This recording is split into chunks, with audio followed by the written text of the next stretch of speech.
میرے محترم دوستو، بزرگوں، عزیزو، ہر چیز کی کوئی حقیقت ہوتی ہے اور ایک اس چیز کا تصور ہوتا ہے. ہر چیز کی ایک حقیقت ہوتی ہے اور ہر چیز کا ایک تصور ہوتا ہے. لوگ اس حقیر دنیا کے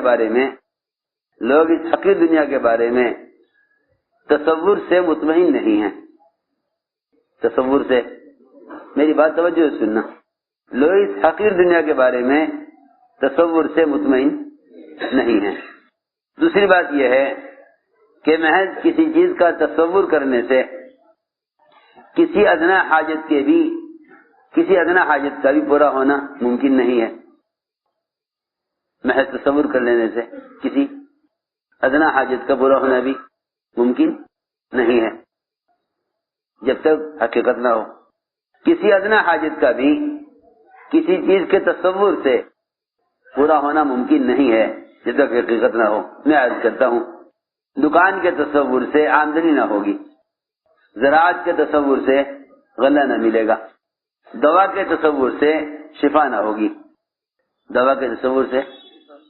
ہوگی، ہتھیار کے تصور سے حفاظت نہ ہوگی، حکومت کے تصور سے عزت نہ ملے گی، جو غلبہ نہ ملے گا.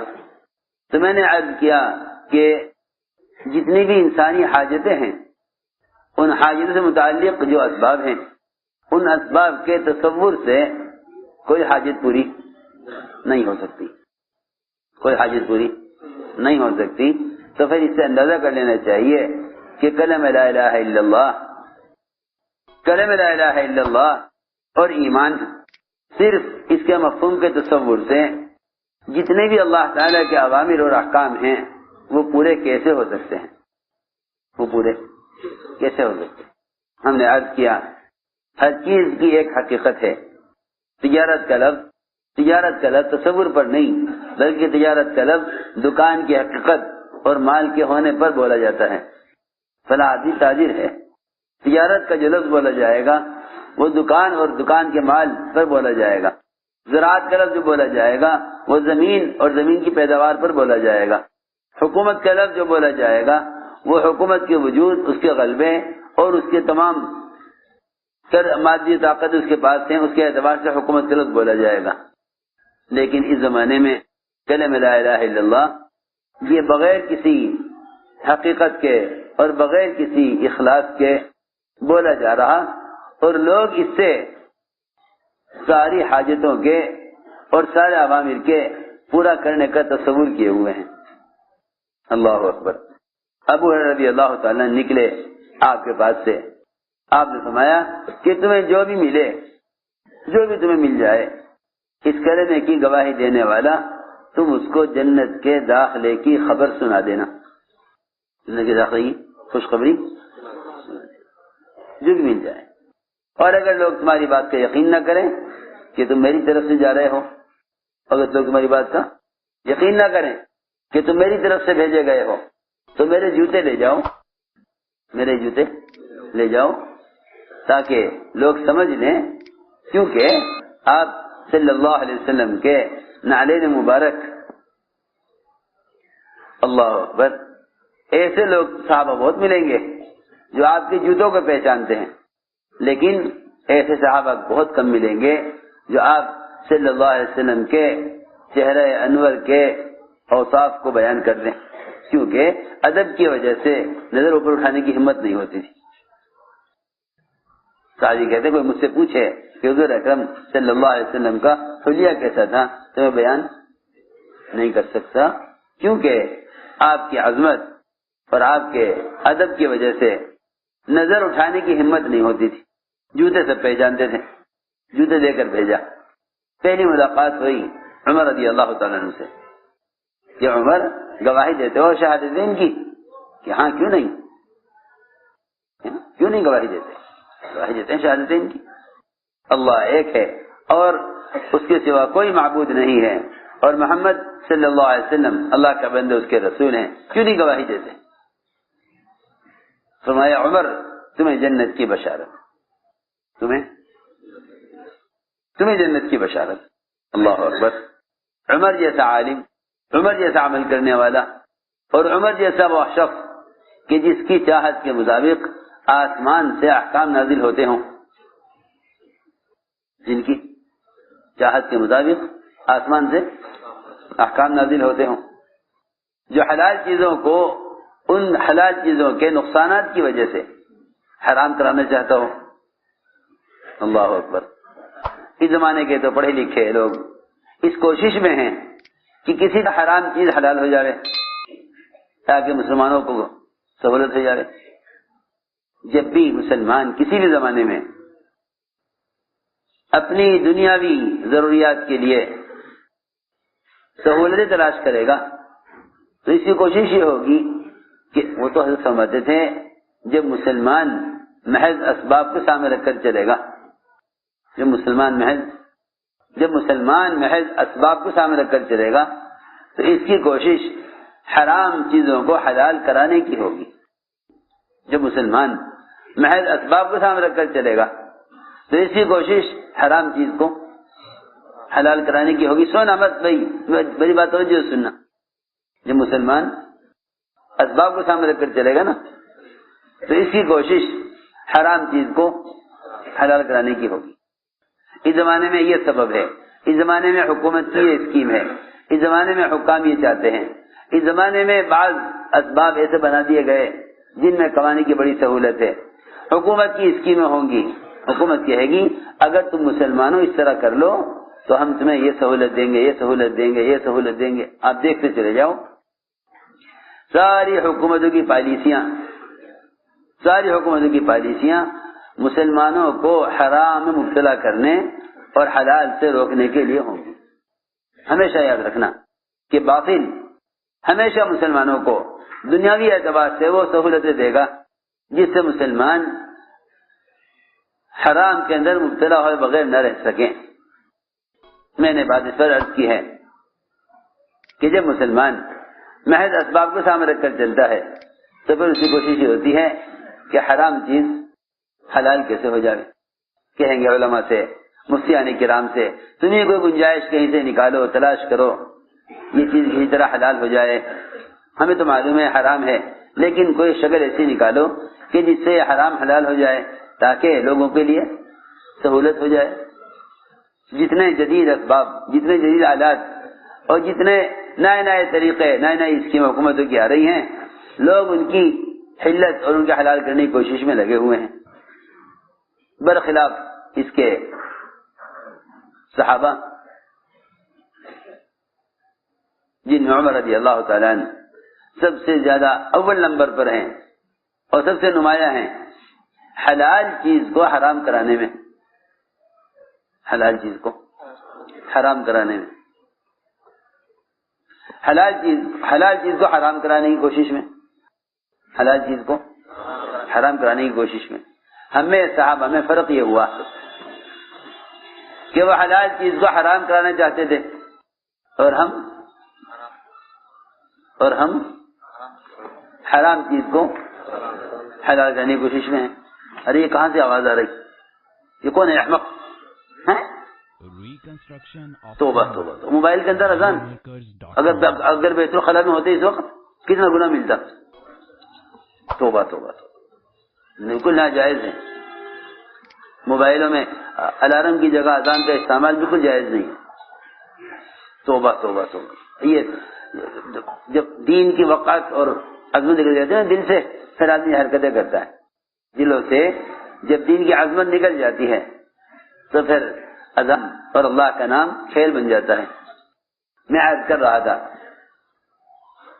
کہ عمر رضی اللہ تعالیٰ عنہ اس درجے کے آدمی جو عمل میں اتنے آگے ہیں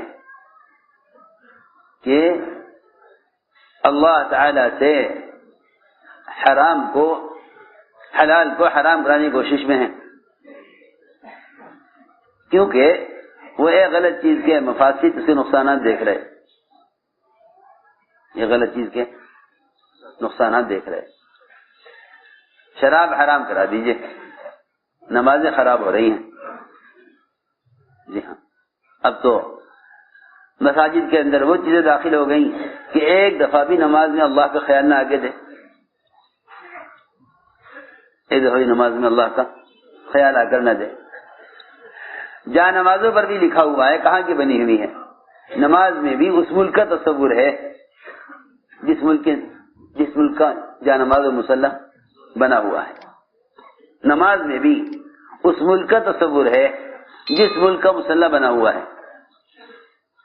سنو تو صحیح، حالانکہ مصلی پر کیا ضرورت ہے لکھنے کی کہ کہاں کا بنا ہوا ہے؟ وہاں صاحب فرماتے تھے کہ باطل کا کام یہ ہے کہ وہ مسلمانوں کے جتنے بھی اعمال ذکر ہیں، جتنے بھی اعمال ذکر ہیں، جن میں سب سے بڑا ذکر نماز ہے، سب سے بڑا ذکر نماز ہے، کیونکہ فرمایا وَلَا ذِكْرُ اللَّهِ اکبر، کہ نماز سب سے بڑا ذکر ہے۔ حضرت فرماتے تھے کہ ایسی مسجدیں اور ایسے مصلی ہوں گے کہ ان کو نماز میں بھی یہود و نصارہ کی صنعتوں کا اور یہود و نصارہ کی بنائی ہوئی چیزوں کا خیال آئے۔ مسجد نبوی میں صف بھی نہیں تھی، سجدہ کرنے کے لیے صف بھی نہیں تھی، مسجد میں صف بھی نہیں تھی، نماز پڑھنے کے لیے مسجد میں صف بھی نہیں تھی۔ صحابہ کرام کیچڑ میں سجدہ کرتے تھے، پیشانیوں پر گارا لگ جاتا تھا مٹی کا، بارش ہوتی تھی تو ساری مسجد میں کیچڑ ہو جاتا تھا، اسی پر سجدہ کرتے تھے، اسی پر سجدہ کرتے تھے۔ اتنا بھی تصور نہیں ہوتا تھا کسی چیز کا کہ اتنا ہی آدمی نماز میں تصور کر لے کہ چٹائی کہاں کی بنی ہوئی ہوگی، اتنا بھی نہیں۔ ساری شکلوں سے مسجد کو خالی رکھا گیا تھا تاکہ اللہ کے غیر کا خیال نہ آوے۔ تو میں نے عرض کیا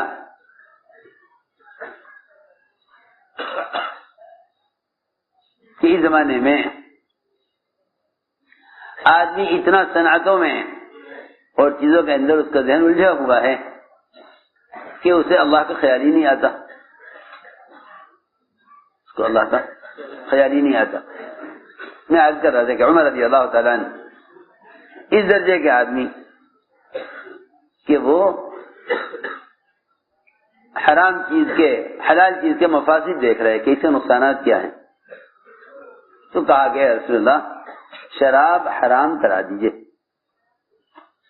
کہ عمر میں کیسے حرام کرا دوں جب اللہ نے اس کو حلال کیا ہے؟ یعنی جی شراب حرام کرا دیجئے۔ نمازیں خراب ہو رہی ہیں، نمازیں خراب ہو رہی ہیں، لوگ غفلت کی طرف جا رہے ہیں اس سے۔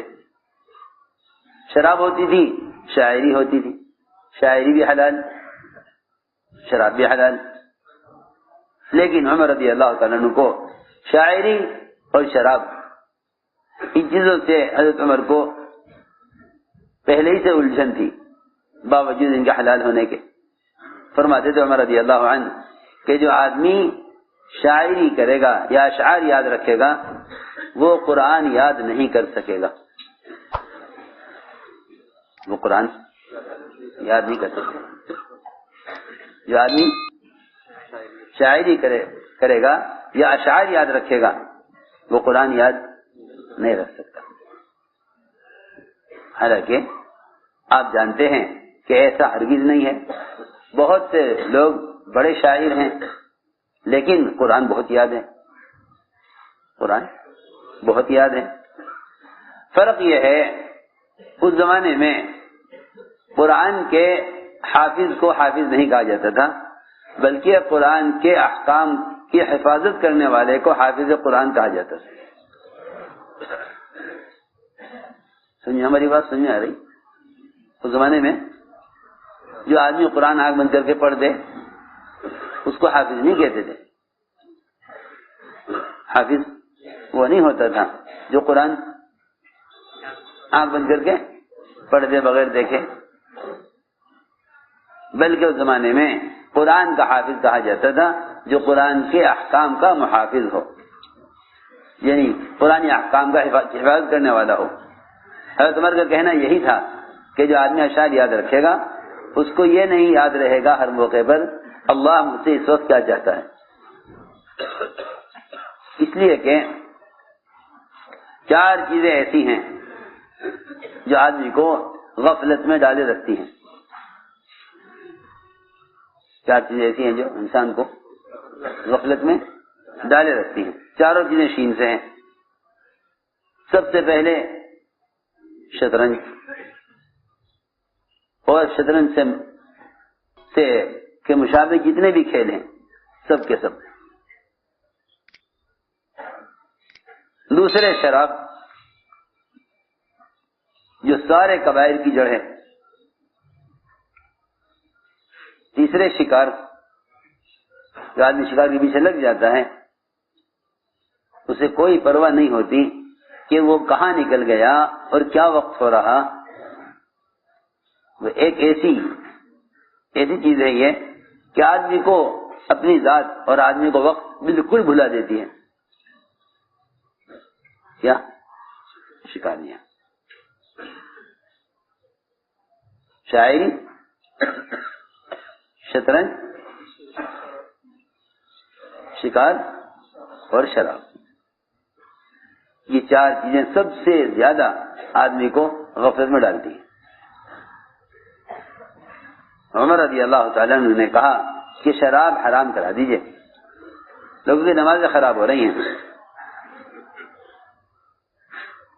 میں نے عرض کیا کہ اس درجے کے عمر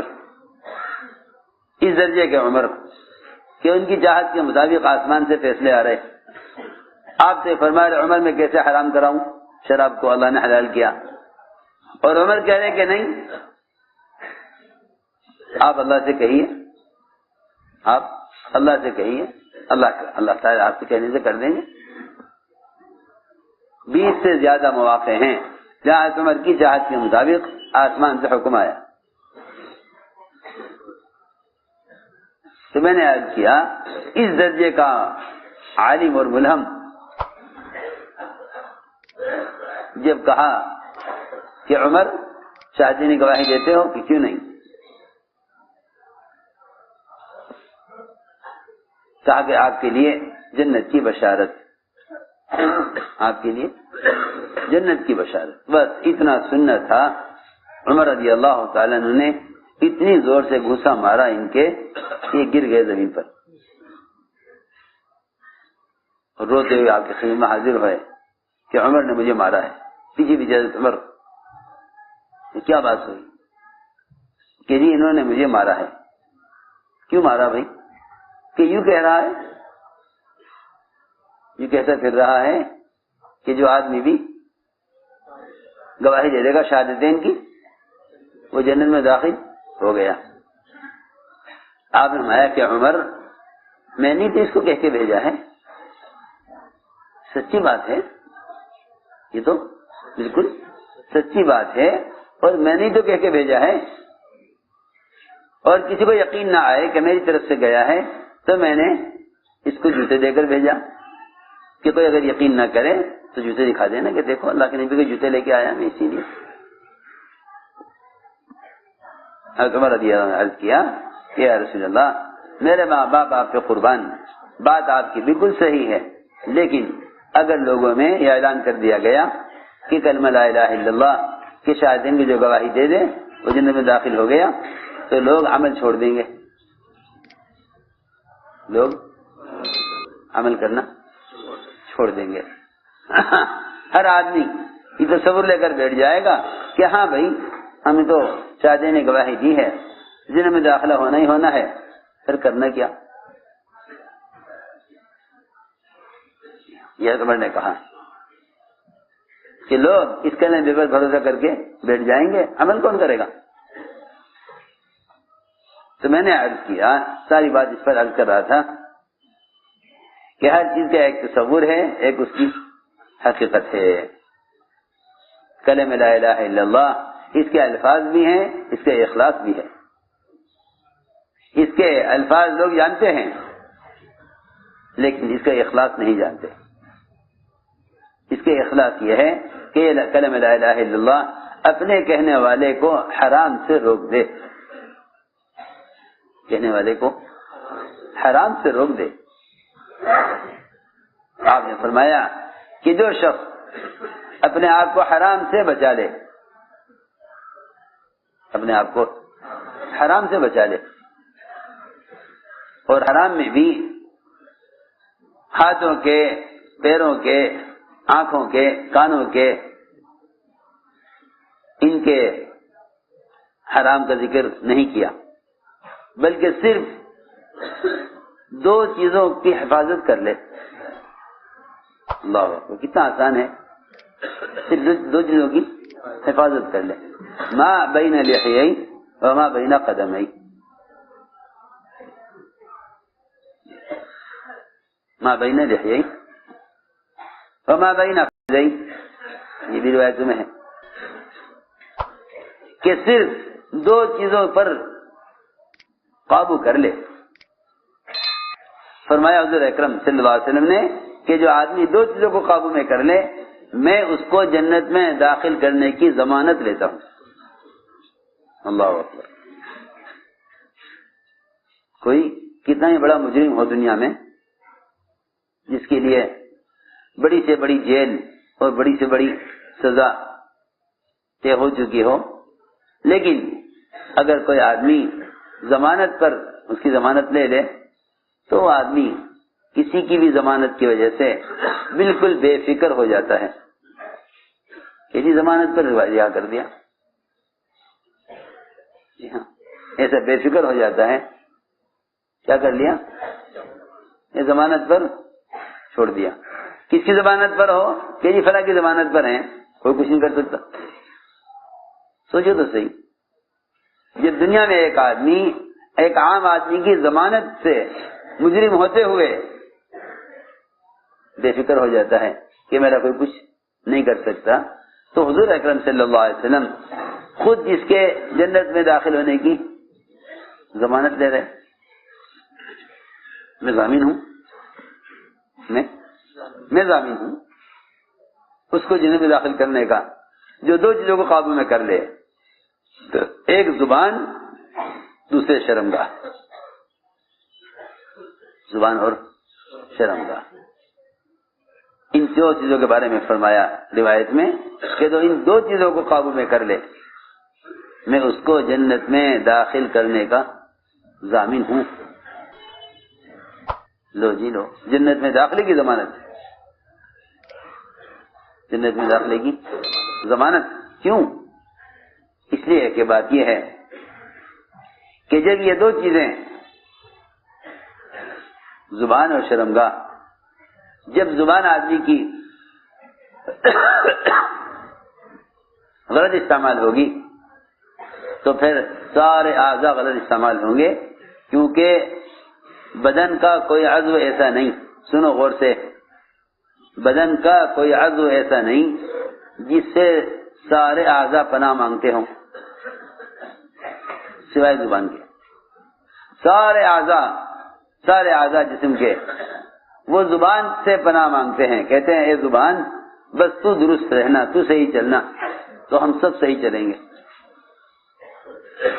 معلوم ہوتا ہے کہ آدمی کبائر پر بھی جب پہنچتا ہے جب زبان کا استعمال غلط ہوتا ہے. اعضاء حرام میں استعمال جب ہوتا ہے جب زبان غلط استعمال ہو جائے. روایت میں ہے سارے بدن کے اعضاء، ہاتھ، پیر، شرمگاہ، سب کے سب اعضاء انسان کے، وہ سب کے سب زبان کو کہتے ہیں کہ اے زبان اگر تو درست رہی تو ہم سارے اعضاء ہم حکم پر چلیں گے اور صحیح چلیں گے، اور اے زبان اگر تو غلط ہو گئی تو پھر ہمارے سارے، ہم سب کے سب گناہ میں مبتلا ہو جائیں گے.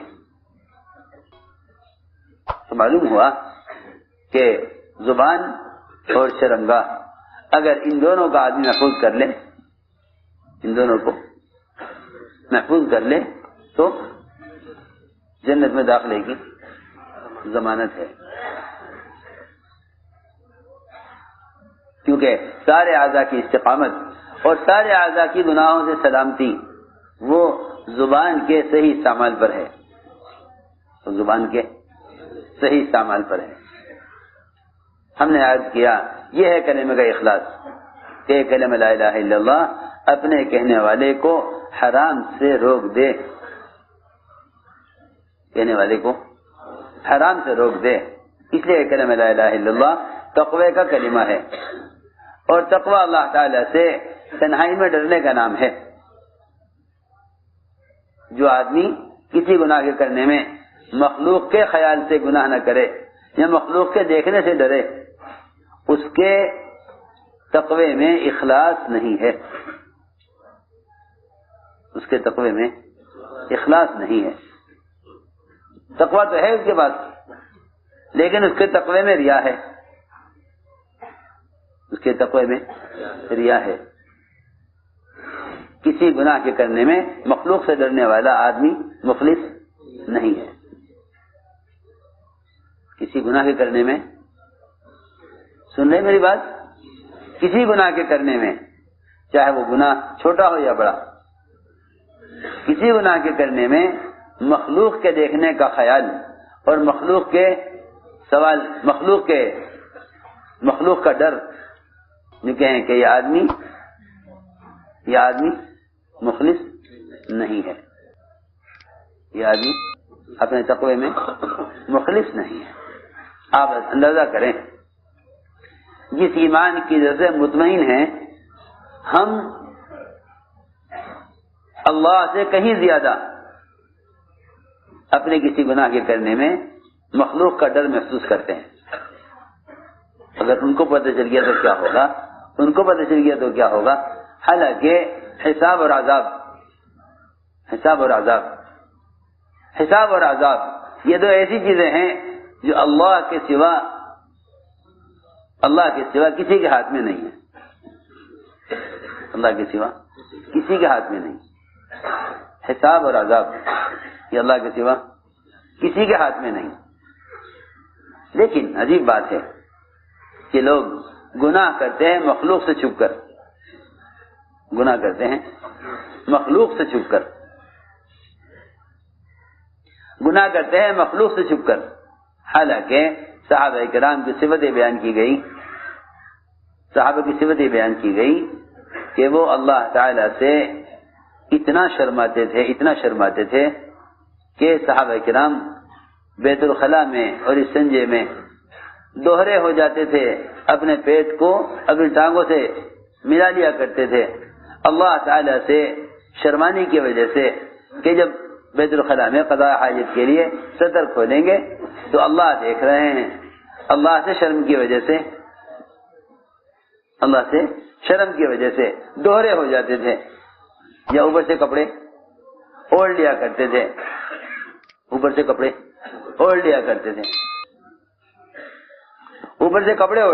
تھے، اللہ تعالی سے شرم کی وجہ سے۔ یسنون صدورہم لیستخفوا منہ الا حین یستغشون ثیابہم، کپڑے اوڑھ لیا کرتے تھے قضاء حاجت میں، یا دوہرے ہو جاتے تھے قضاء حاجت میں، اس خیال سے کہ اللہ دیکھ رہے ہیں، اللہ دیکھ رہے ہیں۔ اس زمانے میں حیا اور تقوی اس کا تعلق خالق سے ہٹ کر صرف مخلوق سے ہو گیا ہے، اس لیے لوگ گناہ چھوڑنے کی کوشش نہیں کرتے بلکہ گناہ کو چھپ کر کرنے کی کوشش کرتے ہیں۔ گناہ چھوڑنے کی نہیں بلکہ گناہ کو چھپانے کی کوشش کرتے ہیں۔ عجیب بات ہے، حالانکہ گناہ کو چھپانے سے گناہ معاف نہیں ہو جاتا۔ لوگ گناہ کو چھوڑنے کے بجائے گناہ کو چھپانے کی کوشش کرتے ہیں۔ اسی لیے ابن عباس فرماتے رضی اللہ تعالیٰ عنہ، ابن عباس فرماتے ہیں کہ جو شخص گناہ چھپ کر کر رہا ہو، اور اچانک پردہ ہل جائے، یہ دروازہ کھل جائے، یا کسی کا آنے کی آہٹ محسوس ہو جائے، اور دل میں یہ خیال آئے کہ کسی نے دیکھا تو نہیں. ابن عباس فرماتے ہیں اس خیال کا آنا اس گناہ سے بھی بڑا گناہ ہے. جو گناہ وہ کر رہا ہے اس سے بڑا گناہ یہ ہے کہ تمہیں اس گناہ کے کرنے میں اللہ کے غیر کا خیال کیوں آیا؟ اللہ کا خیال کیوں نہیں آیا؟ اللہ کا خیال کیوں نہیں آیا کہ اللہ دیکھ رہے ہیں؟ اللہ اکبر. ایک کافرہ زلیخا، اس کو گناہ کرنے میں اپنے بت سے تو شرم آوے، اپنے بت سے شرم آوے. بہت واقعات ہیں زمانہ جاہلیت کے کہ جس میں کوئی بھی گناہ کرنے سے کفار اپنے بتوں سے شرمایا کرتے تھے.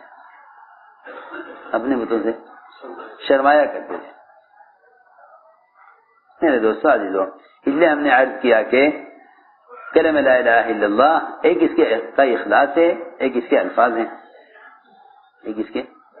الفاظ ہیں. ہمیں کلمہ لا الہ الا اللہ اس کا اخلاص چاہیے، اس کا اخلاص چاہیے. پوچھا گیا نا حضور اکرم صلی اللہ علیہ وسلم سے کہ جی اس کا اخلاص کیا ہے؟ آپ یہ نہیں فرمایا کہ کہنے والے کی نیت درست ہو، کیونکہ آج کل لوگ اتنا ہی جانتے ہیں کہ بھائی اخلاص کیا؟ یہ اخلاص کا مطلب سچی نیت. بس اس سے زیادہ لوگ اخلاص کو نہیں جانتے کہ نیت کا صحیح ہونا یہ اخلاص ہے. لوگ کیا کہتے ہیں؟ نیت کا صحیح ہونا، کہ نیت کا صحیح ہونا اخلاص ہے. نیت کا صحیح ہونا اخلاص ہے. حالانکہ نیت کا صحیح ہونا ہو تو نیت کا اخلاص ہے. نیت کا صحیح ہونا ہو تو وہ تو نیت کا اخلاص ہے. بھائی میری بات سمجھ میں آ رہی؟ نیت کا ٹھیک ہونا وہ تو نیت کا اخلاص ہے. عمل کے اخلاص کیا ہے؟ سنو میں کیا کہہ رہا، عمل کے اخلاص کیا ہے؟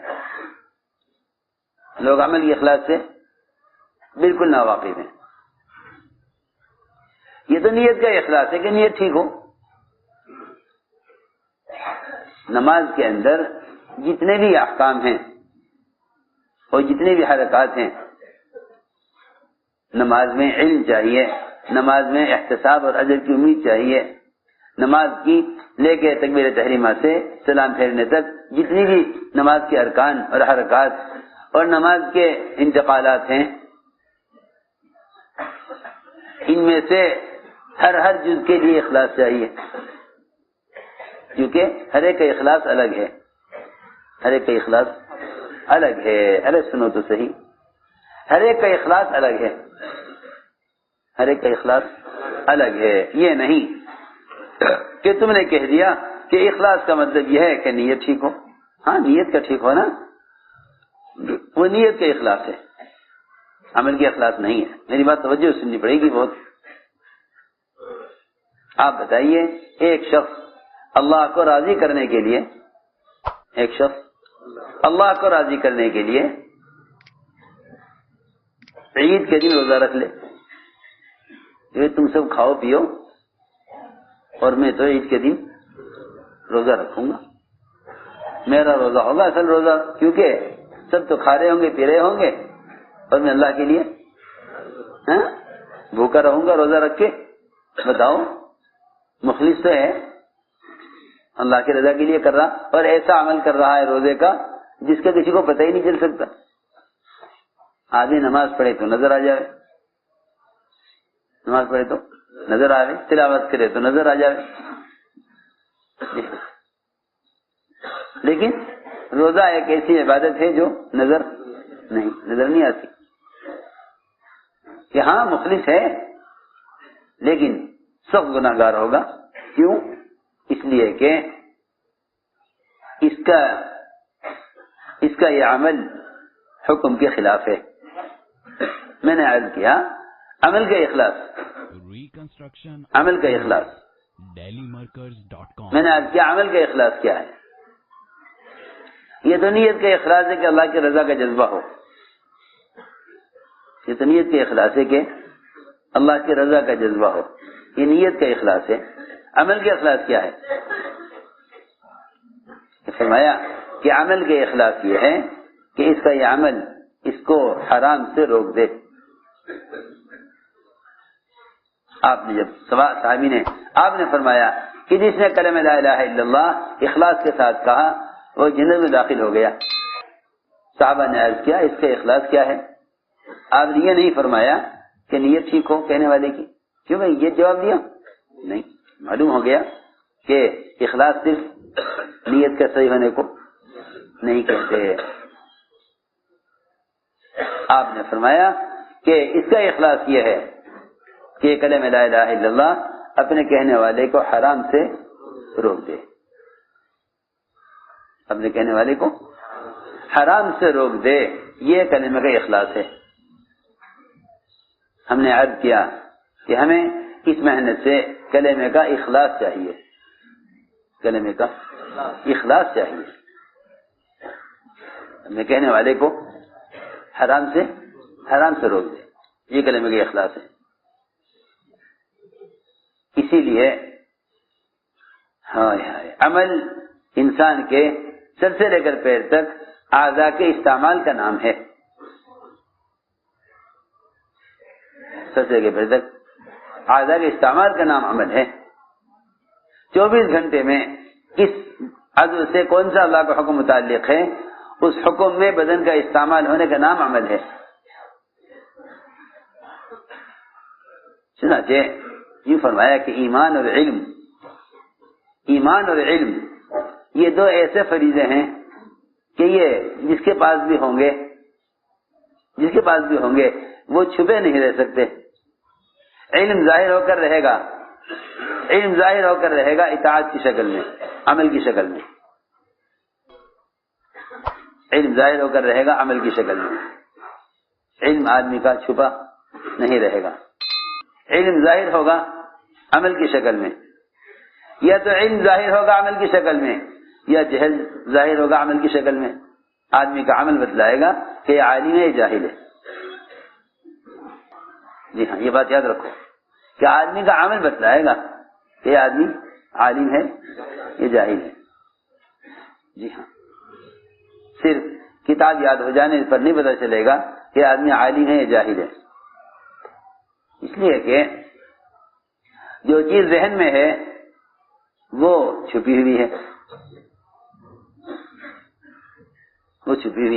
اگر زبان سے علم کا اظہار بھی کر دے، اگر زبان سے علم کو ظاہر بھی کر دے، تب بھی فیصلہ نہیں ہوگا جب تک اس کے عضو سے علم کے مطابق عمل ظاہر نہ ہو.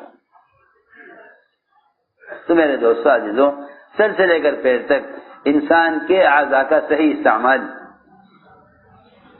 سر سے لے کر پیر تک انسان کے اعضاء کا صحیح استعمال، بس یہ ایمان کی حقیقت اور کلمہ کا اخلاص ہے. سر سے لے کر پیر تک انسان کے اعضاء کا صحیح استعمال، انسان کے اعضاء کا صحیح استعمال ہو. فرمایا کہ یہ کلمہ کا اخلاص اور یہ کلمہ لا الہ الا اللہ کی حقیقت ہے. چنانچہ ایک جماعت 7 آدمیوں کی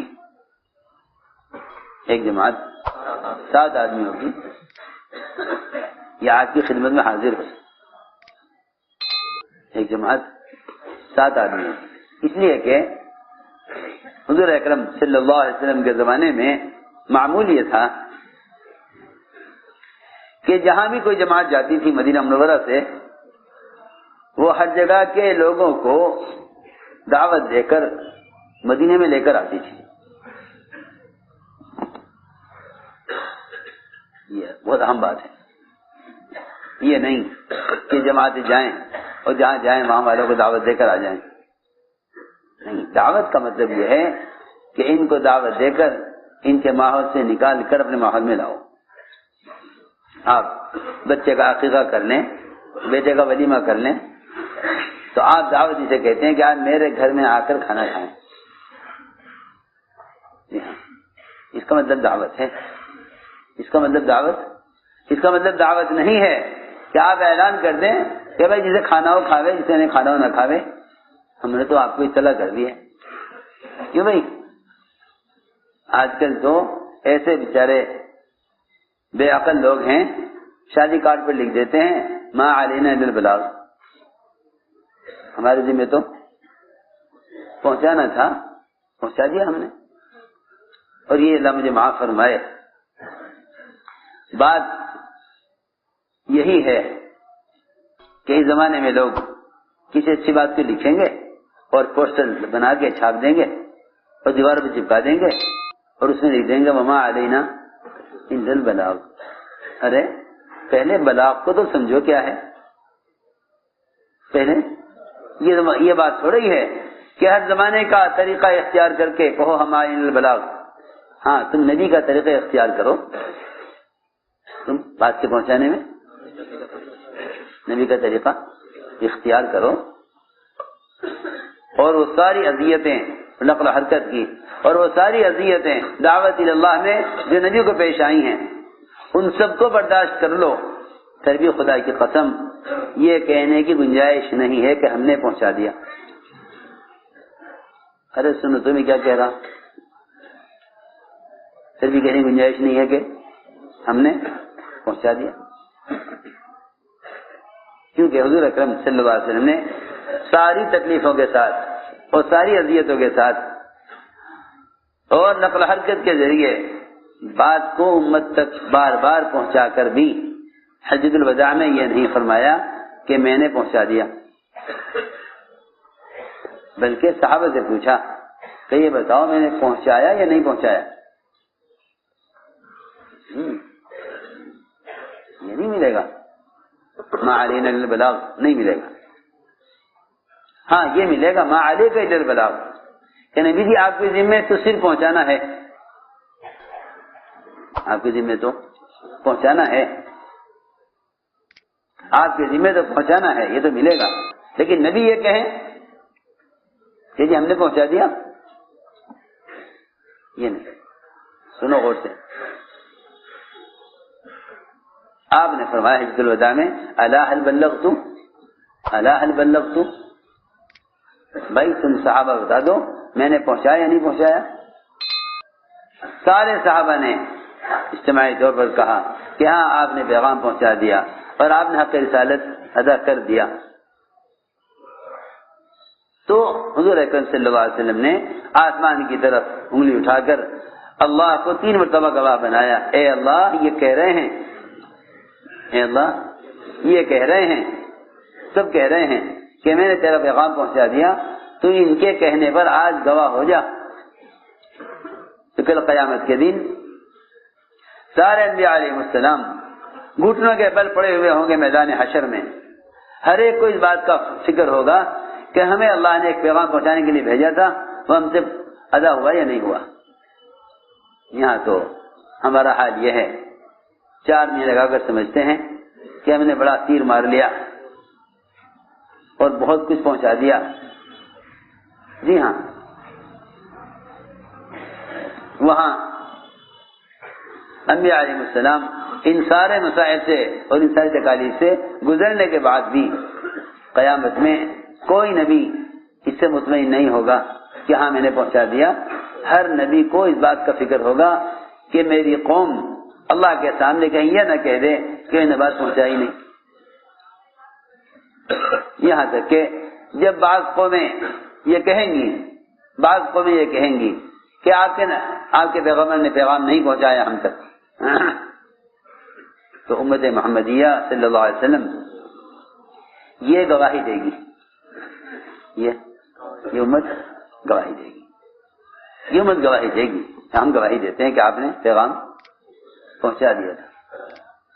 میں اسے کہہ رہا تھا کہ اس زمانے کے لوگ تو بیچارے ایسے دعوت کی سنت سے ناواقف اور دور کہ اب تو اسلام کو چینل پر ڈال کر یوں سمجھتے ہیں کہ ہم نے پہنچا دیا, جسے عمل کرنا ہوگا کر لے گا. نبوت کے طریقے سے ہٹ کر پہنچانا نہیں ہے. نبوت کے طریقے سے ہٹ کر پہنچانا نہیں ہے. اور نبی کے طریقے پر پہنچا کر بھی اگر کوئی آدمی 100% ان تمام اذیتوں، ان تمام قربانیوں اور ان تمام دعوت کے طریقے کے مطابق محنت کر لے اس وقت دنیا میں، اس کو بھی یہ کہنے کا حق نہیں کہ میں نے پہنچا دیا. میں کہہ رہا تھا کہ جماعتیں جاتی تھی علاقوں میں اور وہاں سے لوگوں کو دعوت دے کر مدینہ منورہ کی طرف بھیجا کرتی تھی. وفود بھی آتے تھے اور افراد بھی آتے تھے، جماعتیں بھی آتی تھی اور افراد بھی آتے تھے.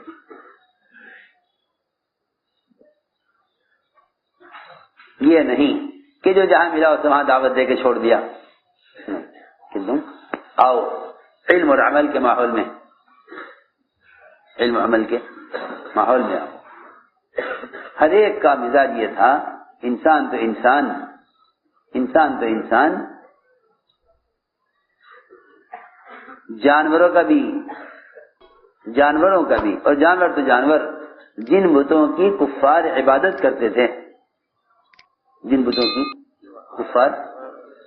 کرتے تھے، وہ بت بھی اپنے عابدوں سے، کافروں سے کہتے تھے کہ اب ہمارا زمانہ ختم ہو گیا ہے، ہمیں کیا سجدہ کر رہے؟ ہمارا زمانہ ختم ہو گیا، ہمیں کیا سجدہ کر رہے؟ ہمارا زمانہ ختم ہو گیا ہے، اب تو زمانہ مسجدوں کا آباد کرنے والوں کا ہے. بت کہہ رہا کہ اب دنیا میں کن کی چلے گی؟ ہاں دیکھو تو صحیح، بت کہہ رہا اندر سے. جی ہاں، کہ ہمارا زمانہ اب چلے گی ان کی، کہ اب دنیا میں جو نظام چلے گا وہ مسجدوں کا آباد کرنے والوں کا چلے گا. ہماری عبادت کا اور ہماری پوجا پاٹ کا زمانہ ختم ہو گیا ہے. ہر مخلوق اس میں لگی ہوئی تھی.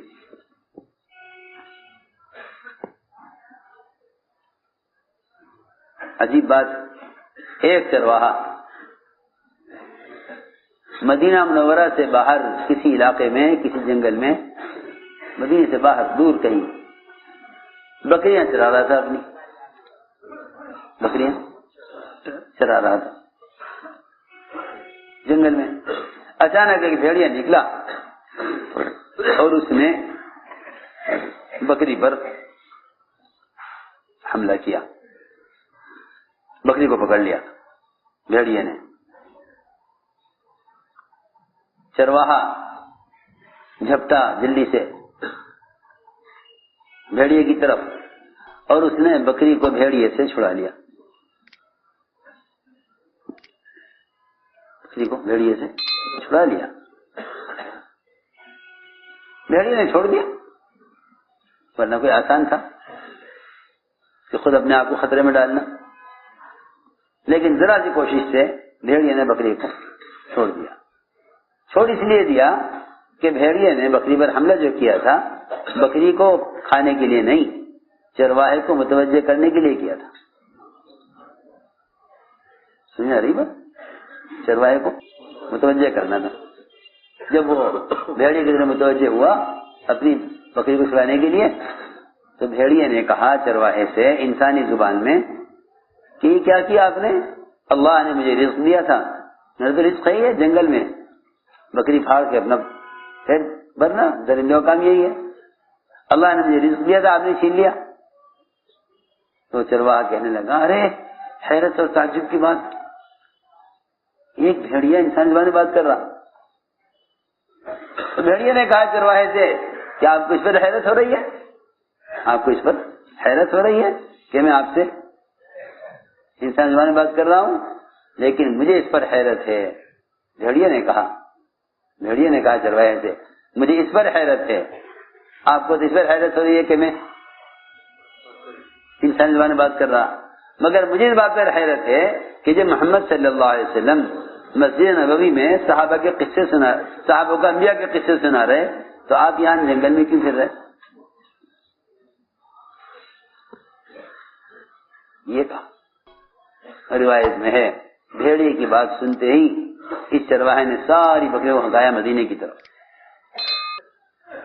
بکریوں کو ہکایا مدینے کی طرف، ساری بکریوں کو لے کے وہاں پہنچے، ایک جگہ کہیں بکریوں کو محفوظ کیا اور آپ کی خدمت میں حاضر ہوئے اور سارا واقعہ عرض کیا کہ مجھے آپ کی مسجد کی طرف بھیڑیے نے بھیجا ہے۔ آپ نے اعلان کر دیا سارے صحابہ اور 9 مسجدیں جو مدینے میں بچے نبی کے علاوہ تھی سب کے سب مسجد والے جمع ہو جائیں۔ سارے مسجد کے لوگ جمع ہو گئے مسجد نبوی میں، سب کو جمع کر لیا۔ فرمایا آپ نے چرواہے سے سناؤ کیا قصہ پیش آیا؟ اس چرواہے نے سارا واقعہ سنایا۔ آپ نے فرمایا بے شک میں اللہ کا رسول ہوں اور بے شک میں انبیاء کے واقعات اپنے صحابہ کو سنا رہا ہوں اور یہ بات گھڑی نے سچ کہی ہے۔ گھڑی نے یہ بات، میں تو اس پر یاد آیا واقعہ کہ ہر ایک کو دعوت دے کر ماحول میں لایا جاتا تھا۔ ایک صاحب نے عمر کو خط لکھا کہ مجھے مدینے سے علم لکھ کر بھیجیے، علم کیا ہے تاکہ میں عمل کروں۔ سنو، تاکہ میں عمل کروں، آپ مجھے مدینے سے علم لکھ کر بھیج دیجیے۔ کہیں باہر سے خط لکھا ہے عمر کو کہ مجھے علم لکھ کر بھیجیے تاکہ میں اس پر عمل کروں۔ حضرت نے فرمایا علم لکھ کر بھیجنے کی چیز نہیں ہے۔ سنو تو صحیح، اب تو سارا علم ہی آلات اور ذرائع پر، نیٹ پر جسے عمل کرنا ہو کر لیں۔ حضرت نے جواب میں لکھا کہ علم لکھ کر بھیجنے کی چیز نہیں ہے، تم اپنے علاقے سے نکلو، یہاں مدینے میں آؤ، علماء کی صحبت میں رہو اور علماء کے ساتھ رہ کر علم حاصل کرو۔ یہ حضرت نے جواب میں لکھا۔ میں تو اس سے عرض کر رہا تھا کہ معمول یہ تھا کہ جہاں بھی جماعت جاتی تھی وہاں سے افراد کو اور جماعتوں کو نکال کر ماحول میں لاتی تھی۔ چنانچہ ایسے ایک جماعت آپ نے روانہ فرمائی، اس جماعت نے جا کر وہاں لوگوں کو دعوت دی، جس سے ایک جگہ سے 7 آدمیوں کی جماعت تیار ہو گئی مدینہ آنے کے لیے۔ 7 آدمی مدینے آئے، لیکن حضور اکرم صلی اللہ علیہ وسلم ان کے سر سے لے کر پیر تک ان کے حلیے کو دیکھ کر سمجھ گئے کہ یہ ایمان والے معلوم ہوتے ہیں۔ یہ اس زمانے کی طرح نہیں کہ نام پوچھے، پہلے نام پوچھیں یہ آپ کو کیا نام ہے، سر نام سے معلوم ہو کہ ہاں مسلمان ہے۔ اور آج کل تو اللہ حفاظت فرماوے نام بھی ایسے رکھتے ہیں لوگ کہ پتہ نہیں چلتا کہ مسلمان کا نام ہے یا غیر مسلم کا نام ہے۔ جی ہاں، کیوں کہ انبیاء اور صحابہ نام رکھنے کا تو مزاج ختم ہو گیا، کیونککہ لوگ کہتے ہیں یہ نام تو پرانے ہو گئے، یہ نام تو پرانے ہو گئے۔ ایک صاحب یہاں بیٹھا ہوا میرے پاس آئے کہ نام تو رکھ دے، میں نے کہا عبداللہ نام رکھو، میں نے کہا عبداللہ تو بہت پرانا نام ہے۔ کیا کہا؟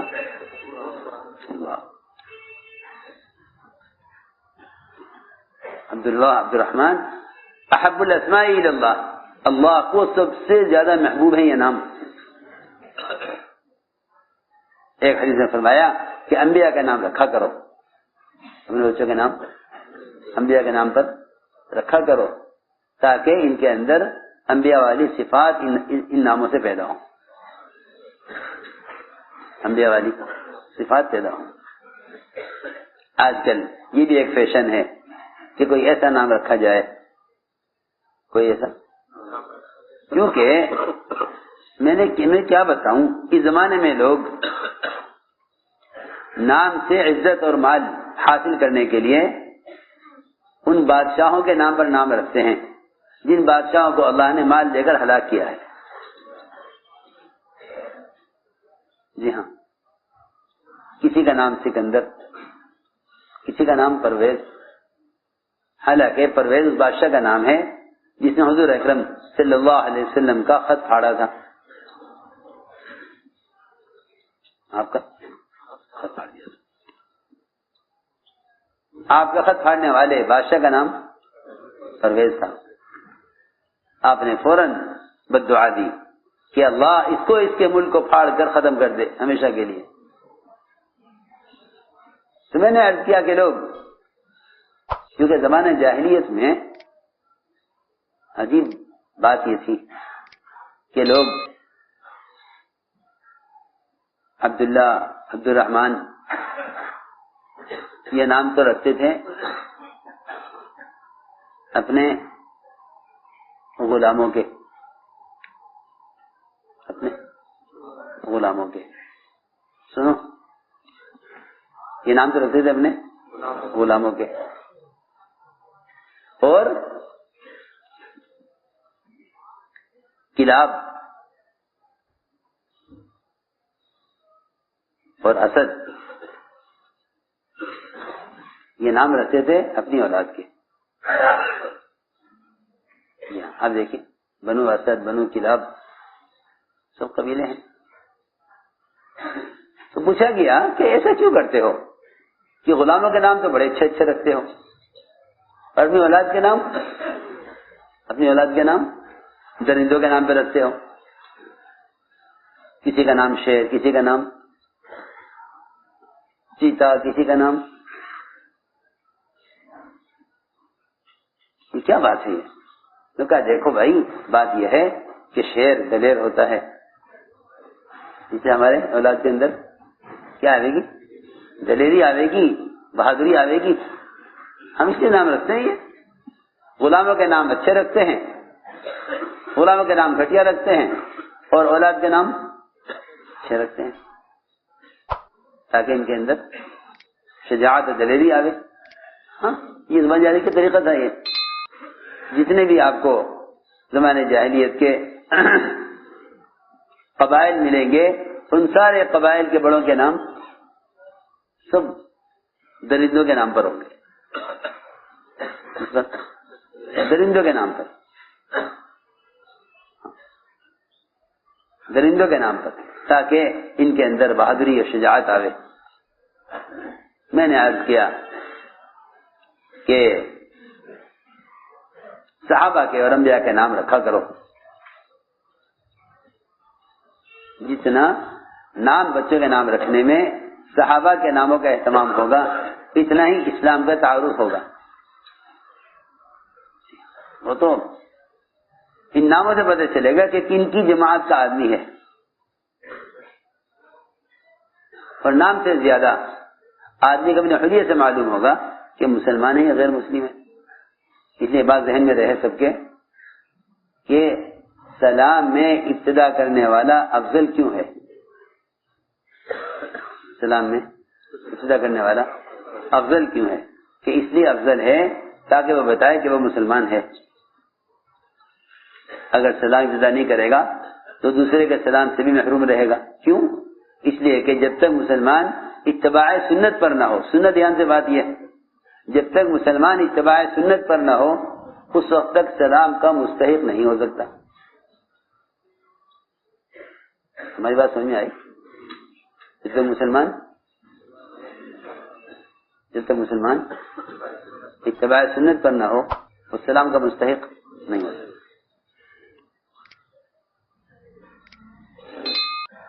آپ سکھ کو دور سے پہچان لیں گے، وزیر اعظم سے لے کے چپراسی تک سکھ نظر آ جائے گا. پہچان لوگے کہ ہاں سکھ ہے. کیسے پہچانا آپ نے؟ آپ نے نام پوچھا کہ نہیں؟ آپ نے سے معلوم کیا کہ آپ اس قوم کے آدمی ہے کہ نہیں؟ تو کیسے پہچان لیا؟ کہ اس کے حلیے سے پہچانتے ہیں. اللہ اکبر. ایک غیر مسلم تو اپنے حلیے سے ساری دنیا میں پہچانا جاوے، اور ایک مسلمان اپنا حلیہ چھوڑ کر نام پوچھنا پڑے گی جی آپ کا نام کیا ہے، اس سے پتہ چلے کہ آپ کیا ہیں. کسی عجیب بات ہے. ایک غیر مسلم تو اپنے حلیے سے بغیر نام کے پہچان لیا جاوے کس قوم کا آدمی ہے، اور ایک مسلمان اپنا سنت کا حلیہ ختم کر کے اسے نام کے بغیر پتہ نہیں چلے گا کہ کیا مذہب ہے. عجیب بات. مسلمان کا مذہب اس کے نام سے پتہ چلے، غیروں کا مذہب ان کے حلیے سے معلوم ہو جائے. سوچو، سنا رہی بات؟ جی ہاں، غیروں کا مذہب تو ان کے حلیے سے معلوم ہو جائے، اور مسلمان کا مذہب نام کے بغیر معلوم نہ ہو. کہیں حادثہ ہو جائے، کہیں ٹرین ٹکرا جائیں، کہیں زلزلہ آ جائے تو مسلمانوں کی لاشوں کو غیر مسلموں سے صرف ختنہ دے کر الگ کیا جاتا ہے. اللہ، جو مسلمان سر سے لے کر پیر تک اسلام کی علامتوں سے بھرا ہوا تھا، اس مسلمان کے ختنہ کو دیکھ کر فیصلہ ہو کہ مسلمان ہے یا غیر مسلم ہے. اور لوگ کیا کہتے ہیں کہ جی وہ تو اسلام تو فرائض کا نام ہے، اسلام تو فرائض کا نام ہے اور فرائض ہم پورے کر ہی رہے ہیں. اسلام تو فرائض ہے، نماز، روزہ، حج اور زکات، اور رہا شاہدین گواہی اس کا ہم اقرار کر کیے ہوئے ہیں. ہم تو مسلمان گھر میں پیدا ہوئے، وہ تو ہم جانتے ہی ہیں کہ ہم مسلمان ہیں. شاہدین کا تعلق اس تصور سے ہے کہ ہم مسلمان ہیں، اور فرائض پر عمل کرتے ہی ہیں. یہ اسلام ہے، اسی کو اسلام کہا گیا حدیث میں. جی ہاں، 5 فرائض کا ادا کر لینا یہ تو مسلمان ہونے کی اور اسلام میں داخل ہونے کی شرائط ہیں. اسلام میں داخلے کی شرائط ہے. جی ہاں، اسلام میں داخلے کی شرائط ہیں. اس کے بغیر آپ مسلمان ہو ہی نہیں سکتے، اسلام میں آ ہی نہیں سکتے آپ. یہ تو مسلمان ہونے کی شرائط ہیں، یہ تو مسلمان ہونے کی شرائط ہیں جنہیں آپ یہ کہہ کر مطمئن ہو جائیں کہ فرائض پر عمل ہو گیا. اگر یہ نہیں ہے تو آپ مسلمان ہی نہیں ہیں، سیدھی بات ہے. کیونکہ یہ فرائض کافر کو بتلائے جاتے تھے، یہ فرائض کافر کو بتلائے جاتے تھے اسلام میں داخل ہونے کی شرائط کے طور پر. سمجھ آ رہی نا بات؟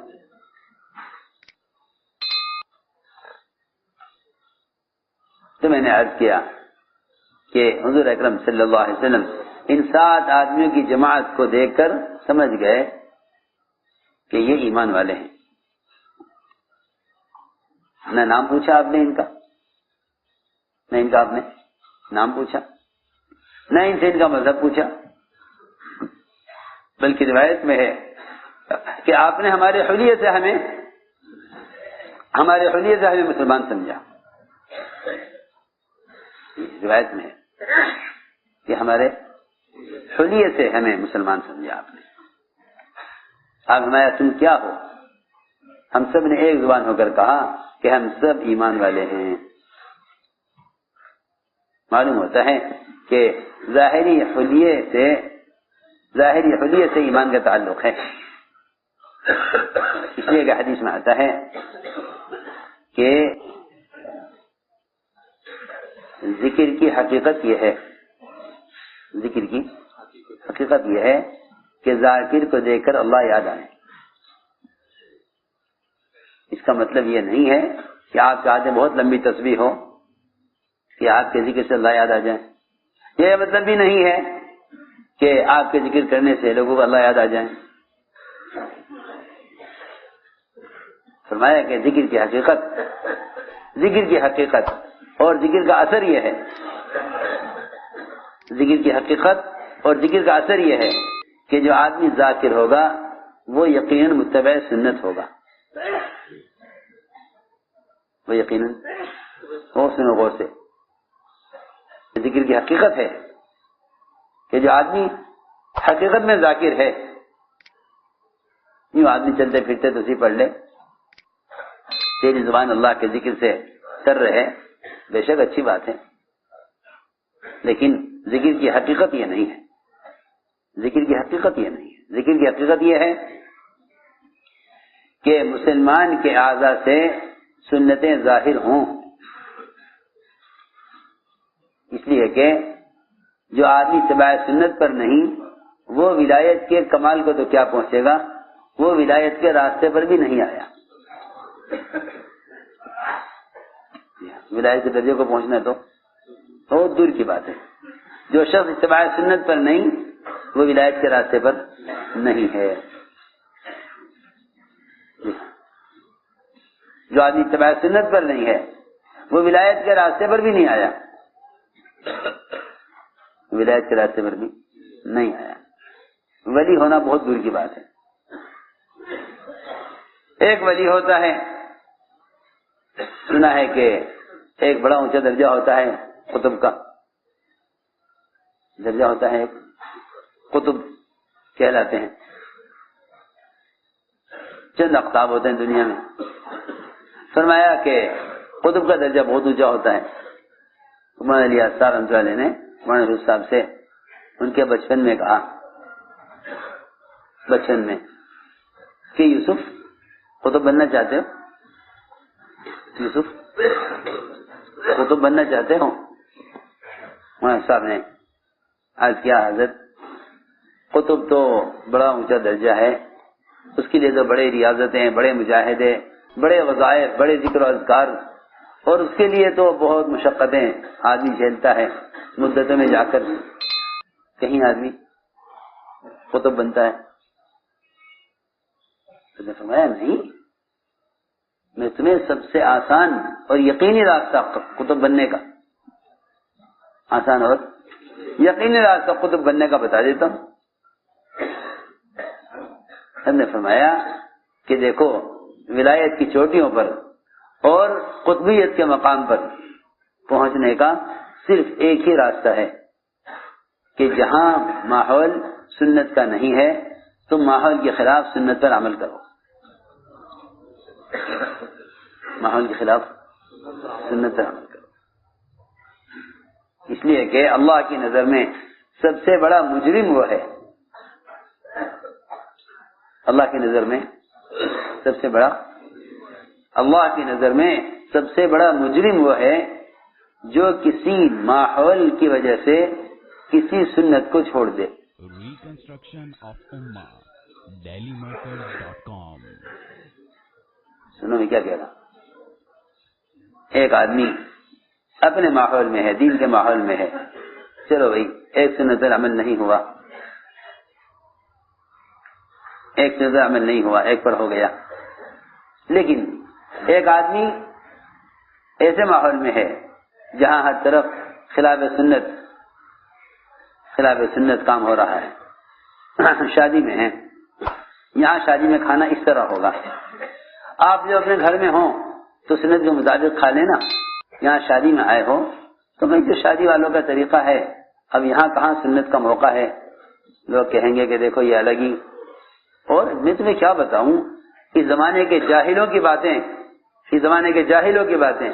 وہ یہ کہتے ہیں کہ یہاں سنت عمل کرو گے نا تو لوگ تمہیں یہ کہیں گے آئے بڑے سنت والے. اور بھی تو چیزیں ہیں سنت پر عمل کرنے کی, وہاں تو کرتے نہیں.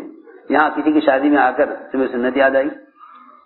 یہ جاہلوں کی باتیں ہیں, یہ جاہلوں کی باتیں ہیں. اور شیطان کا دھوکہ ہے یہ شیطان کا دھوکہ ہے کہ اگر تم یہاں سنت پر عمل کرو گے تو لوگ تم پر ہنسیں گے, لہذا تم سنت پر لوگوں کے ہنسنے کا ذریعہ بنو گے, لہذا یہاں اس سنت کو چھوڑ دو. یہ بھی شیطان کا دھوکہ ہے. اسے لوگ سمجھتے ہیں کہ یہ بڑی عقل مندی کی بات ہے کہ بھئی یہاں سنت عمل نہ کرو ورنہ لوگ سنت پر ہنسیں گے, تم ذریعہ بنو گے, تم ذریعہ بنو گے. میرے دوستو عزیزوں, جماعت کے ماحول میں, گھر کے ماحول میں, مسجد کے ماحول میں, سنت کے ماحول میں سنت پر عمل کرنا جہاد نہیں ہے. سنت عمل کرنا جہاد نہیں ہے. سنت عمل کرنا جہاد نہیں ہے. جہاد سنت کے اتباع کو نہیں کہتے, جہاد سنت کے احیاء کو کہتے ہیں. جہاد سنت کے احیاء, سنت کے احیاء کرنا, زندہ کرنا سنت کو.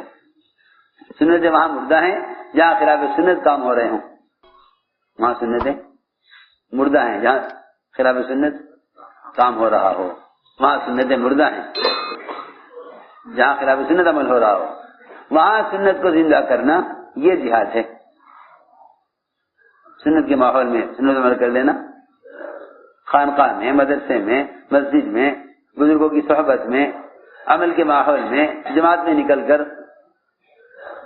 تھوڑا سا وقت گزار لیا سنتوں کے ساتھ ماحول میں سنت عمل کرنا جہاد نہیں ہے، ماحول میں سنت عمل کرنا جہاد نہیں ہے۔ اس لیے سارے شعبے والوں کا عمل اپنے اپنے شعبوں میں عمل کرنا جہاد نہیں ہے، اپنے اپنے شعبے میں عمل کرنا۔ جی ہاں، لوگ بیچارے دین کے شعبوں میں، دین کے ماحول میں رہ کر سمجھتے ہیں کہ ہمارا دین کمال ہے۔ بالکل نہیں، بالکل نہیں۔ تمہارے دین کا کمال اور تمہارے دین میں پختگی کا جو تمہارے اپنے دین میں پختگی کا جو فیصلہ ہوگا وہ جب ہوگا جب تم مخالف ماحول میں اس پر عمل کر کے دکھاؤ۔ اس میں مخالف ماحول میں، جی ہاں، لوگ عمل کے ماحول میں عمل کر کے سمجھتے ہیں کہ ہم عمل والے ہیں۔ صحابہ کرام کے ایمان اور ان کے اعمال کی پختگی اس میں تھی کہ وہ کفر کے ماحول میں رہ کر ایمان پر، کفر کے ماحول میں رہتے ہوئے ایمان پر، اور گناہ کے ماحول میں رہتے ہوئے عبادت اور ذکر پر۔ اصل بات یہ تھی جسے میں عرض کرنا چاہتا تھا کہ اس زمانے کے لوگ بیچارے اچھے ماحول میں رہتے ہیں اور اپنا عمل کرتے ہیں، اپنا عمل کرتے ہیں۔ جی ہاں، علم کے ماحول میں، ذکر کے ماحول میں وہ عبادت کے اور اذکار کے ماحول میں سمجھتے ہیں کہ ہمارا دین کمال ہے۔ ارے یہ کیا بات ہوئی؟ یہ بھی کوئی کمال ہے؟ تمہارے دین کے کمال اور تمہارے ایمان کی پختگی کا اندازہ جب ہوتا جب تم مخالف ماحول میں عمل کر کے دکھلاتے۔ جی ہاں، اس لیے بات سب کے ذہن میں رہے کہ عمل اور ایمان اس کا پختہ ہے جو مخالف ماحول میں عمل کرنے سے کسی کی ملامت کی پرواہ نہ کرے۔ فرمایا یہی ایمان کا کمال ہے، یہی ایمان کا کمال ہے کہ مومن اللہ کے رسول کی اطاعت میں کسی کی ملامت کی پرواہ نہ کرے۔ یہ ایمان کا کمال ہے کہ کسی کی ملامت کی پرواہ نہ کرے۔ میں نے اس پر عرض کیا تھا کہ ذکر کی حقیقت اتباع سنت ہے، ذکر کی حقیقت اتباع سنت ہے۔ ساری ولایتوں کی چوٹی اور ساری خلافتوں کا خلاصہ اور سارے تصوف کا نچوڑ وہ صرف اور صرف اتباع سنت ہے۔ جس آدمی کی ضروریات اتباع سنت پر نہیں، اس کو صرف نمازیں پڑھ کر اپنی ولایت کا دھوکہ لگا ہے۔ نماز بے شک اونچا عمل ہے، لیکن نماز تو بہت اونچا عمل ہے، لیکن نماز کے اثرات ظاہر ہوں، نماز کے اثرات ظاہر ہوں تو پھر یہ نماز کی حقیقت اور نماز کی قبولیت ہے۔ اور اگر نماز کے اثرات ظاہر نہیں ہوتے ہیں تو یہ شیطان اسے مطمئن رکھے گا کہ نماز تو تم پڑھتے ہی ہو۔ میں عرض کر رہا کہ حضور اکرم صلی اللہ علیہ وسلم نے اس جماعت سے فرمایا تم کیا ہو؟ سب نے کہا ہم ایمان والے ہیں۔ فرمایا تمہارے مومن ہونے کی کیا دلیل ہے؟ مومن ہونے کی کیا دلیل ہے؟ انہوں نے عرض کیا ہمارے اندر 15 خصلتیں ہیں، ہمارے اندر 15 خصلتیں ہیں، 5 پر ہمارا ایمان ہے، 5 پر ہمارا ایمان ہے، 5 پر ہمارا ایمان ہے، اور 5 ہمارے اندر، اور 5 پر ہمارا عمل ہے، 5 پر ایمان ہے، 5 پر عمل ہے۔ 5 باتوں پر ایمان لائے ہیں اور 5 چیزوں پر ہم عمل کرتے ہیں، اور 5 ہمارے اندر زمانے جاہلیت سے ہیں، ابھی بھی ہمارے اندر ہیں۔ آپ انہیں پسند کریں گے تو ہم باقی رکھیں گے، آپ کو پسند نہیں ہے تو ہم ان کو چھوڑ دیں گے. آپ نے فرمایا وہ 5 باتیں کیا ہیں؟ 5 باتیں کیا ہیں وہ تمہارا یقین ہے؟ ہم نے عرض کیا کہ ہم ایمان لائے اللہ پر. ہم اللہ کو ایسا مانتے ہیں جیسا وہ اپنی ذات و صفات میں ہے. اس لیے بات سب کے ذہن میں رہے کہ اللہ کو تنہا ماننا، اللہ کو تنہا ماننا ذات کے اعتبار سے، اللہ کو تنہا ماننا ذات کے اعتبار سے کافی نہیں. ہماری بات توجہ چاہتی ہے بہت. اللہ کو تنہا ماننا ذات کے اعتبار سے کافی نہیں. اللہ کو تنہا ماننا ذات کے اعتبار سے کافی نہیں، بلکہ اللہ تعالی کو اس کی صفات کے اعتبار سے بھی تنہا ماننا لازم ہے. اس کی صفات کے اعتبار سے بھی تنہا ماننا لازم ہے. جی ہاں، ورنہ مشرکین کی طرح جہاں بھی وہ صفات نظر آئیں گی لوگ اس طرف جھک جائیں گے، لوگ اس طرف جھک جائیں گے. میری بات توجہ چاہتی ہے ذرا کہ ہاں جی کرنے والی ذات تو اللہ کی ہے، وہ اکیلا ہے، وہی کرنے والا ہے، مگر ان ساری شکلوں میں کرتے ہیں. ہم سب فرماتے تھے کہ ہمارے پاس اسباب کی شکلیں ہیں اور کافروں کے پاس بتوں کی شکلیں. ہمارے پاس اسباب کی شکلیں، کافروں کے پاس بتوں کی شکلیں. اللہ کریں گے بت کی شکل پر کریں گے، یہ مشرکین کا خیال تھا. اس لیے کہ فرماتے تھے کہ 3 قسم کے لوگ ہیں. 3 قسم کے لوگ ہیں جو کہتے ہیں کہ اللہ سے ہوتا ہے. ارے میری بات توجہ سننی پڑے گی. 3 قسم کے لوگ ہیں جو کہتے ہیں اللہ سے ہوتا ہے. 3 قسم کے لوگ ہیں جو کہتے ہیں اللہ سے ہوتا ہے. اور تینوں قسمیں نقصان میں ہیں. تینوں قسمیں 3 قسمیں جو کہتی ہیں اللہ سے ہوتا ہے، مگر تینوں قسمیں نقصان میں ہیں. سب سے پہلی قسم مشرکین کی، وہ کہتے ہیں اللہ سے ہوتا ہے. وہ بھی کہتے ہیں اللہ سے ہوتا ہے. آپ دیکھیں بے شمار حدیثیں، بے شمار واقعات ہیں کافروں کے جن کو کفار نے خود اللہ کے نبی سے کہا کہ اللہ سے ہوتا ہے. اللہ نے بھی قرآن میں بیان کیا. ابھی بھی آپ ان سے پوچھئے آسمان زمین کس نے بنائے، چاند سورج کس نے بنائے، تو سب کے سب اجتماعی طور پر ایک آواز میں کہیں گے لَخَلَقَهُنَّ الْعَزِيزُ الْعَلِيمُ، کہ ان ساری چیزوں کو اس اللہ نے بنایا ہے جو تنہا ہے. سنو تو صحیح. تو ایک قسم یہ ہے مشرکین کی جو کہتے ہیں اللہ کرنے والے ہیں مگر بتوں کے ذریعے کریں گے. کیا کہتے ہیں؟ اللہ کرنے والے ہیں مگر بتوں کے ذریعے. ایک قسم. دوسری قسم وہ ہے جو کہتی ہے کہ اللہ کرنے والے ہیں، جو کہتے ہیں کہ اللہ کرنے والے ہیں مگر اسباب کے ذریعے سے کریں گے. یہ دوسری قسم ہے. یہ بھی ناکام، یہ بھی ناکام. یہ دوسری قسم ہے جو کہتے ہیں کہ اللہ کرنے والے ہیں مگر اسباب کے ذریعے سے کریں گے. یہ بھی ناکام. تیسری قسم ایک اور ہے. وہ کہتے ہیں اللہ کرنے والے ہیں مگر اللہ والوں کے ذریعے سے ہوگا. سمجھ آ رہی میری بات؟ مگر اللہ والوں کے ذریعے سے ہوگا. اس وقت اس زمانے میں ایسے لوگوں کی اکثریت ہے جو کہتے ہیں کہ مسئلہ تو اللہ کریں گے، حل کریں گے، مگر اللہ والوں کے ذریعے سے ہوگا، تم اللہ والوں سے کہو.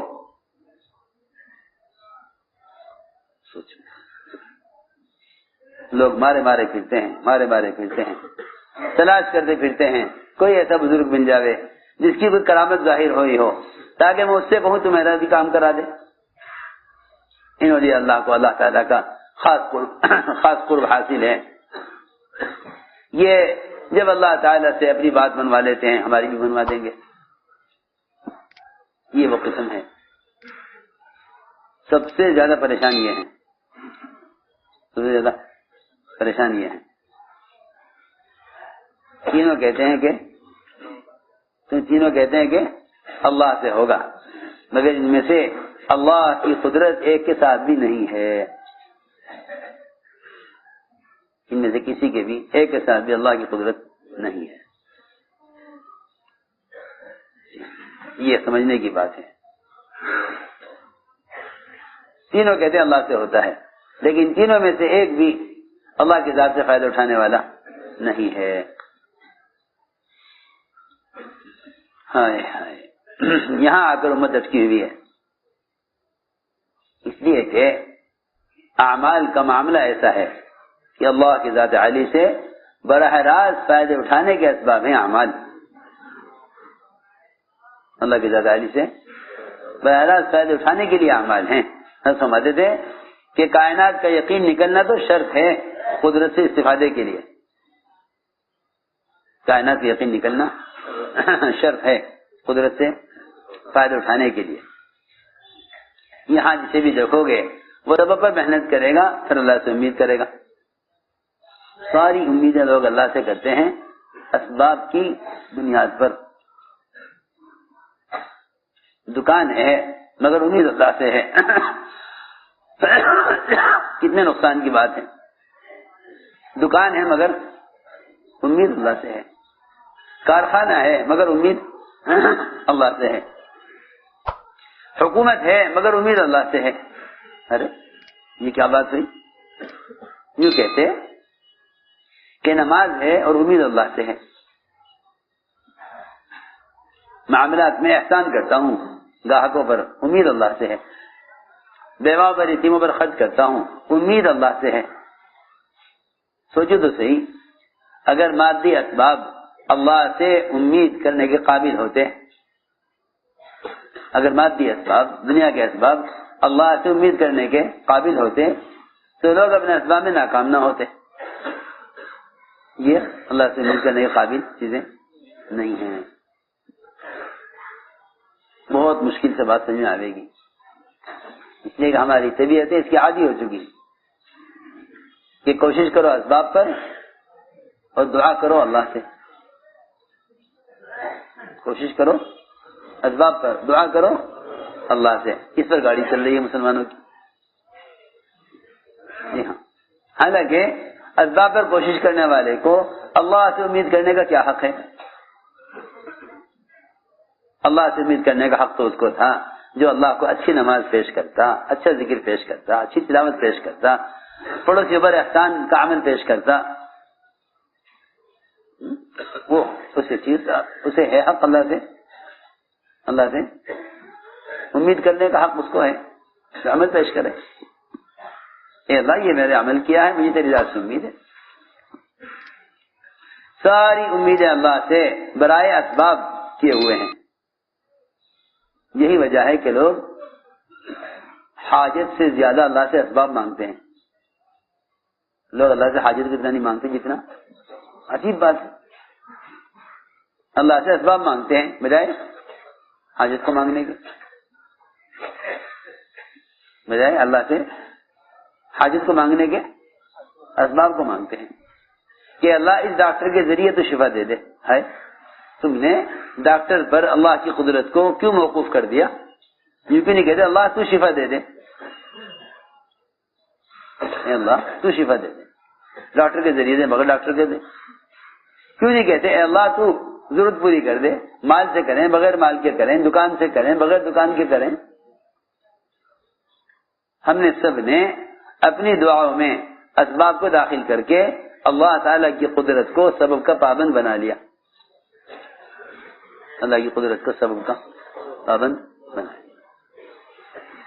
تو میں نے عرض کیا اللہ پر ایمان لانا اسے کہتے ہیں، اللہ پر ایمان لانا اسے کہتے ہیں کہ ہم اللہ کو ذات کے اعتبار سے بھی اکیلا اور صفات کے اعتبار سے بھی اکیلا مانتے ہیں۔ اگر ذات کے اعتبار سے اکیلا مانو گے اور صفات کے اعتبار سے اکیلا نہیں مانو گے تو اس کے رحمان اور رحیم اور غفار، ان ساری رزاق، ان ساری صفات میں اگر اللہ کو اکیلا نہیں مانو گے تو ان چیزوں کو حاصل کرنے کے لیے اللہ کے غیر کی طرف جاؤ گے۔ یہی وجہ تھی کہ مشرکین اللہ کو تو ایک مانتے تھے مگر انہوں نے اللہ تعالیٰ کی صفات کو بتوں پر تقسیم کیا ہوا تھا، اللہ کی صفات کو، ہاں یہ تھی بات اسے، اللہ کی صفات کو بتوں پر تقسیم کیا ہوا تھا، ساری صفات اللہ کی وہ تقسیم تھی بتوں پر۔ عزیز کا عزا، منان کا منات، یہ سارے انہوں نے اپنے بتوں کے نام رکھے ہوئے تھے، اور ایسے کام تقسیم تھے کہ جس بت کے پاس جاتے تھے اس حاجت کو ذہن میں رکھ کر جاتے تھے کہ یہ حاجت اس سے متعلق، یہ حاجت اس سے متعلق، یہ حاجت، اور کرنے والی ذات اللہ کی۔ سوال اس کا تھوڑی ہے کہ اللہ کرنے والے ہیں، سوال اس بات کا ہے کہ اللہ کے کرنے کے ضابطے کیا ہیں، اس پر آؤ۔ اللہ کے کرنے کے ضابطے کیا ہیں، اس کے کرنے کے راستے کیا ہیں؟ یہ تو نہیں کہ ہاں اللہ کریں گے، ہاں اللہ تو کریں گے تو تم لا الہ الا اللہ پر ایمان لائے، محمد رسول اللہ کو بھی چھوڑ دیا۔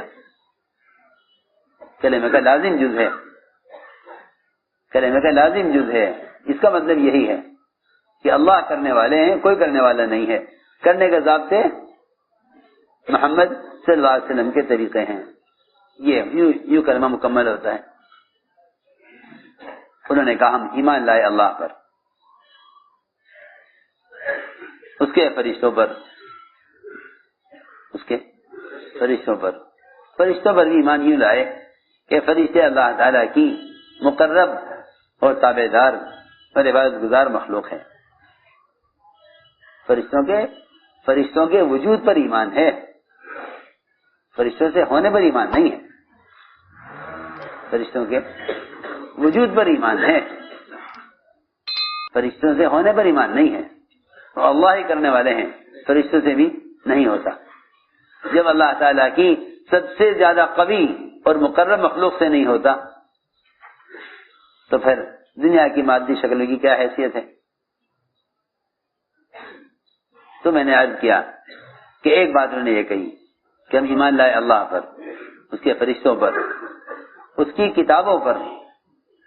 کتاب پر ایمان لانا یہ ہے کہ کتاب کا حرام تمہیں حرام سے روک دے، ورنہ حضور اکرم صلی اللہ علیہ وسلم نے غیبت کرنے والے کے بارے میں فرمایا کہ یہ قرآن کے ساتھ کھیل رہا ہے، اور قرآن پر ایمان نہیں لایا وہ شخص جو قرآن کے حرام کو حلال جانے۔ یہ غیبت کرنے والے نے فرمایا، ورنہ قرآن کے قرآن ہونے کا اقرار تو غیر مسلم اور مشرکین اور کفار بھی کیا کرتے تھے، بلکہ اعتراف ہی نہیں کرتے تھے، حسد کرتے تھے۔ آدمی ظاہر بات ہے حسد ایسی چیز پر کرے گا جس کو کچھ سمجھے گا، جس کو کچھ سمجھے گا۔ اوہو ان کے پاس اتنا مال ہے، حسد ہوگا نا، کیوں بھائی مال کو سمجھ رہا ہے نا، فرق بات مال ہے تو کیا کرے گا، اس سے حسد کرے گا۔ مشرکین مکہ حسد کرتے تھے کہ قرآن ان پر کیوں نازل ہوا؟ ارے تمہیں کیا مطلب قرآن سے کہ کیوں نہیں، آخری کتاب ہے، آخری وحی ہے، ہاں، اور اتنی عظیم کتاب اور اتنا اچھا کلام تو سارے شاعروں کو فیل کیے ہوئے ہے، یہ قرآن ان پر کیوں نازل ہوا جن کا بچپن یتیمی میں گزرا؟ اب بڑے بڑے سردار موجود ہیں طائف کے اور مکے کے، ان پر قرآن کیوں نازل کیا گیا بتاؤ؟ اس زمانے کا مسلمان بیچارہ اتنا جانتا ہے کہ ہاں بھائی ہم جانتے ہیں قرآن اللہ کی کتاب ہے، اس میں ہمارا ایمان ہے، اتنی بات تو کون جانتے تھے؟ مشرکین مکہ جانتے اتنی بات. جتنی بات پر کو جان کر آج مسلمان بے فکر و مطمئن ہے، اتنی بات مشرکین مکہ جانتے تھے کہ قرآن اللہ کی کتاب ہے. جی ہاں. اور فرمایا کہ قرآن کے حضرت علی فرماتے تھے نا رضی اللہ تعالیٰ عنہ کہ قرآن کا نشان رہ جائے گا، بس قرآن کا صرف نشان رہ جائے گا. یا بہت سے بہت لوگ قرآن کا حق صرف تلاوت کرنے کو سمجھیں گے کہ میں اس کی تلاوت کر لیا کروں.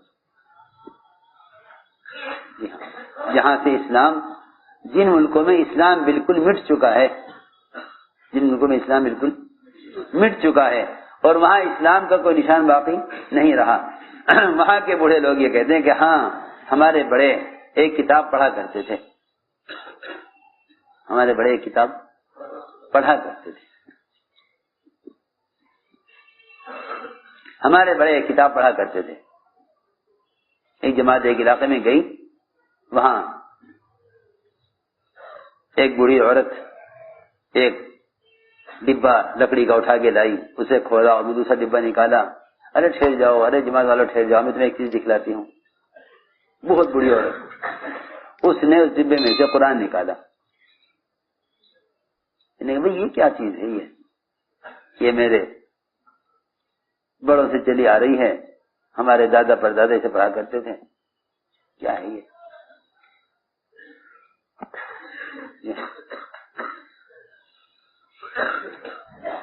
لوگوں نے سوچ کر چھوڑ دیا کہ یہودی عورت ہے، اسے کیا بات کرنا.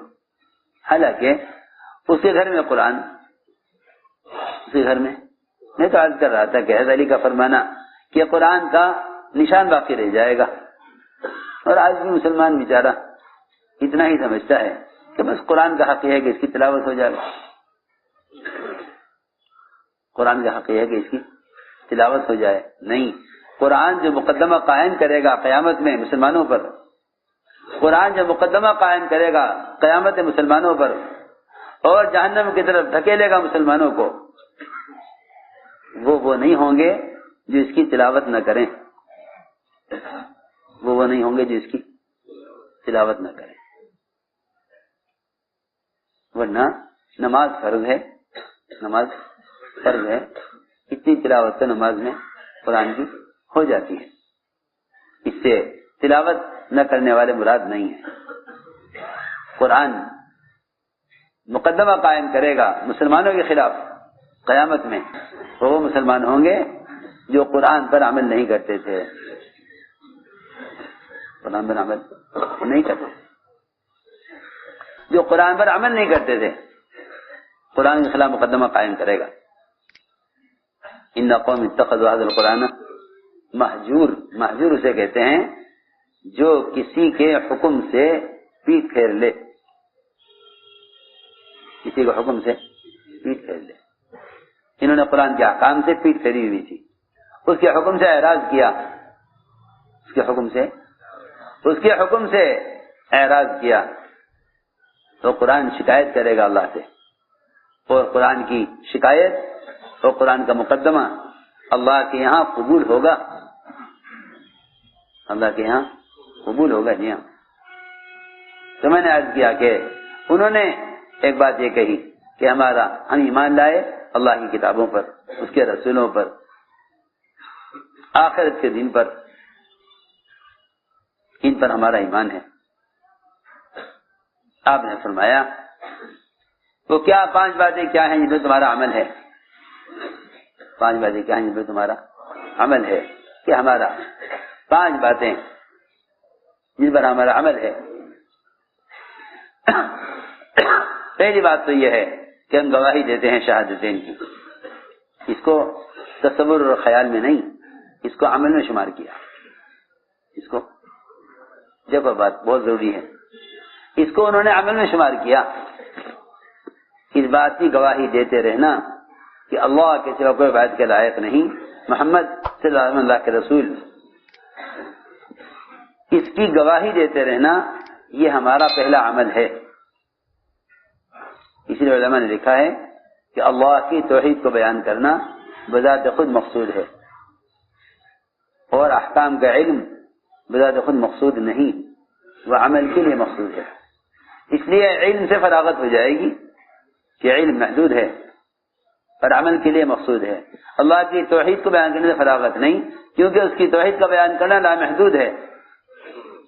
اس کی توحید کا بیان کرنا لامحدود ہے اور اس کی توحید کا بیان کرنا بذات خود مقصود ہے. دیکھو یہ بہت عام بات ہے، ہمارے گشتوں کا موضوع ہے یہ کہ ہم اللہ کی وحدانیت کو سمجھانے کے لیے لوگوں کو مسجد میں جمع کرنا چاہتے ہیں. یہ گشت کا موضوع ہے، یہ گشت کا موضوع ہے کہ اللہ کی وحدانیت کو سمجھانے کے لیے لوگوں کو مسجد میں جمع کرنا چاہتے ہیں. میں اس لیے عرض کر رہا ہوں کہ یہ اللہ کی توحید اور نبی کی رسالت کی گواہی آدمی اپنے دل میں ایک تصور کیے رکھے، یہ ایسی چیز نہیں ہے. تمہیں میری بات سے بہت توجہ سے، میری بات کو بہت توجہ سے سننا پڑے گا. ایک مستقل عمل ہے یہ مستقل عمل ہے. جیسے نماز پڑھنا عمل ہے، روزہ رکھنا عمل ہے. آدمی روزہ کا تصور کر لے، روزہ نہیں. نماز کا تصور کر لے، اس کا نام نماز نہیں. نماز پڑھنے کا نام نماز ہے، روزے کا رکھنے کا نام، زکات دینے کا نام زکات دینا ہے. بس ایسے ہی اللہ کی توحید کو بیان کرنا، اللہ تعالیٰ کی وحدانیت کو بیان کرنا روزانہ اجتماعی طور پر یا انفرادی طور پر اللہ کی وحدانیت کو بیان کرنا، یہ عمل میں یہ ایک عمل ہے. یہ ایک، تم سمجھ رہی ہے نہیں میں کیا کہہ رہا ہوں؟ یہ ایک عمل ہے. ابھی تک عام طور سے پوری دنیا میں تم دیکھ لو کہ مسلمان اللہ کی وحدانیت کو بیان کرنے کو عمل میں شمار نہیں کرتا، بلکہ دل میں تصور کو کہ اللہ ایک ہے، دل میں تصور کو توحید کا اقرار سمجھتا ہے. ہماری بات بہت ضروری ہے. یہ جس طرح روزانہ نماز پڑھنا عمل ہے، سال میں رمضان کے مہینے میں روزہ رکھنا عمل ہے، سال بھر پر مال کی زکات دینا عمل ہے، اسی طرح اللہ کی وحدانیت کو بیان کرنا عمل ہے. یہ نہیں ہے نا مسلمان ہیں، ہمیں تو معلوم ہے اللہ ایک ہے. کیا بات ہے؟ یہ میں نے عرض کیا کہ اس روایت میں آپ غور کریں، اس روایت میں آپ غور کریں تو صاف کہ ہم پانچ چیزیں وہیں پر ہم عمل کرتے ہیں، جس میں سب سے پہلے شہادتینی گواہی دینا. دوسرا عمل کہ ہم نماز قائم کرتے ہیں، نماز قائم کرتے ہیں. قائم کرنے کے بھی دو مطلب ہیں، ایک اجتماعی ایک انفرادی. انفرادی یہ ہے کہ نماز کو بہتر سے بہتر اور درست کر کے پڑھتے ہیں. بس مختصر عرض کر دوں کہ جو آدمی نماز کے باوجود گناہ کرتا ہو وہ اپنی نماز میں اپنے گناہ کے اسباب تلاش کرے. نماز میں گناہ کے اسباب تلاش کرے. اور جو گناہ کے اسباب باہر تلاش کر رہے ہیں، گناہ کے اسباب لوگ کہاں تلاش کر رہے ہیں؟ باہر. کہہ رہا کہ کوئی بھئی بازاری ماحول سے بے دینی آ رہی ہے، کوئی کہے گا کہ نہیں بہت سے گناہوں کے اڈے بنے ہوئے ہیں جن سے بے دینی آ رہی ہے، کوئی کہے گا کہ نہیں شیطان گناہ کرا دیتا ہے.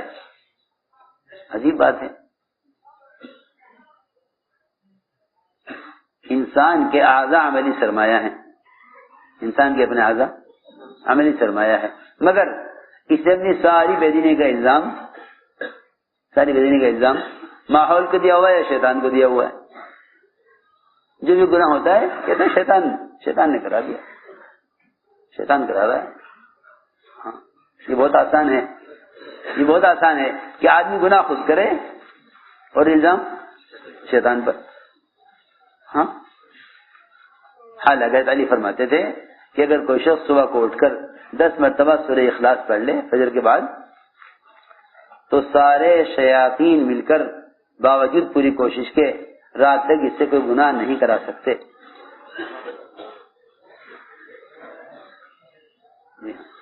وہ تو پارٹنر ہوتا ہے نا, پارٹنر. کون پارٹنر؟ جب ان کے کاروبار میں نقصان ہوتا ہے نا تو ان کا وہ الزام ایک دوسرے کو دیتے ہیں, بھائی تو نے کیا, وہ کہے گا تو نے کیا. ایسے ہوتا ہے نا کاروبار میں, پارٹنر دکان میں, کارخانے میں. جی ہاں, تو وہ کوئی بھی یہ نہیں کہے گا ہاں یہ نقصان مجھ سے ہوا. ایسے ہی ہمارا معاملہ دین کے ساتھ ہو گیا کہ دین میں کوئی نقصان ہوتا ہے نا تو شیطان کو بنا رکھا ہے پارٹنر, اس کو الزام دے دیتے ہیں یہ تو اس کی وجہ سے ہوا ہے. اللہ کتنی آسان بات ہے, کیونکہ بات اصل یہ ہے کہ جب انسانی اعضاء نماز میں صحیح استعمال نہیں ہوتے تو نماز سے باہر غلط استعمال ہوتے ہیں. کتنی آسان بات ہے کہ جب مسلمان کے اعضاء نماز میں صحیح استعمال نہیں ہوتے تو نماز سے باہر غلط استعمال ہوتے. آپ نماز میں نظر کو قابو میں رکھیں, نماز سے باہر نظر قابو میں رہے گی. کیونکہ نماز اللہ کے انتہائی قرب کا ذریعہ ہے. جو نماز میں اعضاء کو قابو میں نہ رکھے وہ نماز سے باہر دوسرے شعبوں میں یا دوسرے ماحول میں اپنے اعضاء کو قابو میں کیسے رکھ سکتا ہے؟ جی ہاں, جس کے اعضاء نماز میں خطا کریں اس کے اعضاء نماز سے باہر خطا کیوں نہیں کریں گے؟ اسے میں نے عرض کیا کہ اپنے گناہوں کے اسباب نماز میں تلاش کرو. جیسے بیماری کے اسباب بدن کے اندر تلاش کیے جاتے ہیں, باہر نہیں. بیماری کے اسباب بدن میں تلاش کیے جاتے ہیں, باہر نہیں. آپ دیکھیں نا, دانے نکل آئے, بخار مسلسل ہو رہا ہے, کیوں بھائی؟ باہر کی جگہ چیک کی جائے گی کہ نہیں, سارا چیک اپ آپ کے جسم کا ہوگا. خون میں حدت ہے, خون میں الرجی ہو گئی ہے, کہیں کہیں گے کہ شوگر ہو گئی ہے, کہیں کہیں گے کہ گردے کام نہیں کر رہے ہیں. کیوں بھائی؟ بدن کے ظاہر کو دیکھ کر بدن کے اندر کیا چیک اپ کیا جاتا ہے. بس اسی طرح کر رہا کہ دنیا کے کسی بھی شعبے میں, تجارت میں, زراعت میں, حکومت میں, معاشرے میں, معاملات میں, جہاں بھی حکم ٹوٹے سب سے پہلے یہ دیکھو کہ بدن کا استعمال نماز کے اعتبار سے درست ہے یا نہیں. بدن کا استعمال نماز کے اعتبار سے درست ہے یا نہیں. اس لیے کہہ رہا ہوں کہ گناہوں کے اسباب, کیونکہ یہ بات لوگوں کو عجیب سی لگتی ہے کہ گناہ کے اسباب نماز میں تلاش کریں, کیونکہ بیچارے بات کو سمجھتے نہیں. اس لیے سمجھانے کے لیے مثال دی ہے کہ جب جسمانی امراض کے اسباب جسم میں تلاش کرنا ضروری ہے تو پھر روحانی بیماریوں کے اسباب باہر کہاں ہو سکتے ہیں؟ کیونکہ روح اور جسم تو دونوں ایک دوسرے کے ساتھ متلازم جسم کے اندر ہیں. روح بھی جسم میں ہے اور جسم بھی روح کے ساتھ ہے. جو کہا کہ نماز قائم کرتے ہیں, یعنی نماز کو درست کر کے پڑھتے ہیں. اور دوسرا مطلب یہ ہے نماز کے قائم کرنے کا کہ ہم نماز کو رائج کرتے ہیں. نماز کے قائم ہونا یہ نہیں ہے کہ چند لوگ آ کے نماز پڑھ لیں. نماز کا قائم ہونا یہ ہے کہ کوئی مسلمان بے نمازی نہ رہے. کوئی مسلمان بے نمازی نہ رہے, یہ نماز کا قائم ہونا ہے کہ نماز قائم ہے, یعنی امت نماز پر مجتمع ہے. رمضان کے روزے رکھتے ہیں, بیت اللہ کا حج کرتے ہیں, زکوٰۃ ادا کرتے ہیں. یہ 5 ہمارے اندر وہ ہیں جن پر ہمارا عمل ہے. اور 5 ہمارے اندر زمانے جاہلیت سے ہیں. 5 باتیں ہمارے اندر زمانے جاہلیت سے ہیں. ہمارے اندر صبر ہے, ہمارے اندر صبر ہے. دیکھو سب سے زیادہ آدمی ترقی کرتا ہے صبر کے ذریعے. صبر کہتے ہیں حرام سے بچنے کا, صبر کہتے ہیں حرام سے بچنے کو, صبر کہتے ہیں حرام سے بچنے کو. ہمارے اندر صبر ہے. ہمارے اندر صبر ہے. جب کوئی اللہ کی طرف سے کوئی آزمائش آتی ہے ہم اس آزمائش میں حکم پر جمتے ہیں. لوگ آزمائش میں حکم توڑ دیتے ہیں، آزمائش میں حکم توڑ دیتے ہیں. مقدمہ آ گیا وکیل کو رشوت دے دو، قرضہ آ گیا سودی سود سے پیسہ لے لو. عجیب بات ہے، لوگ جو حالات کاروبار پر حکم توڑنے سے آتے ہیں لوگ ان حالات کو سود کے ذریعے ٹھیک کرنا چاہتے ہیں.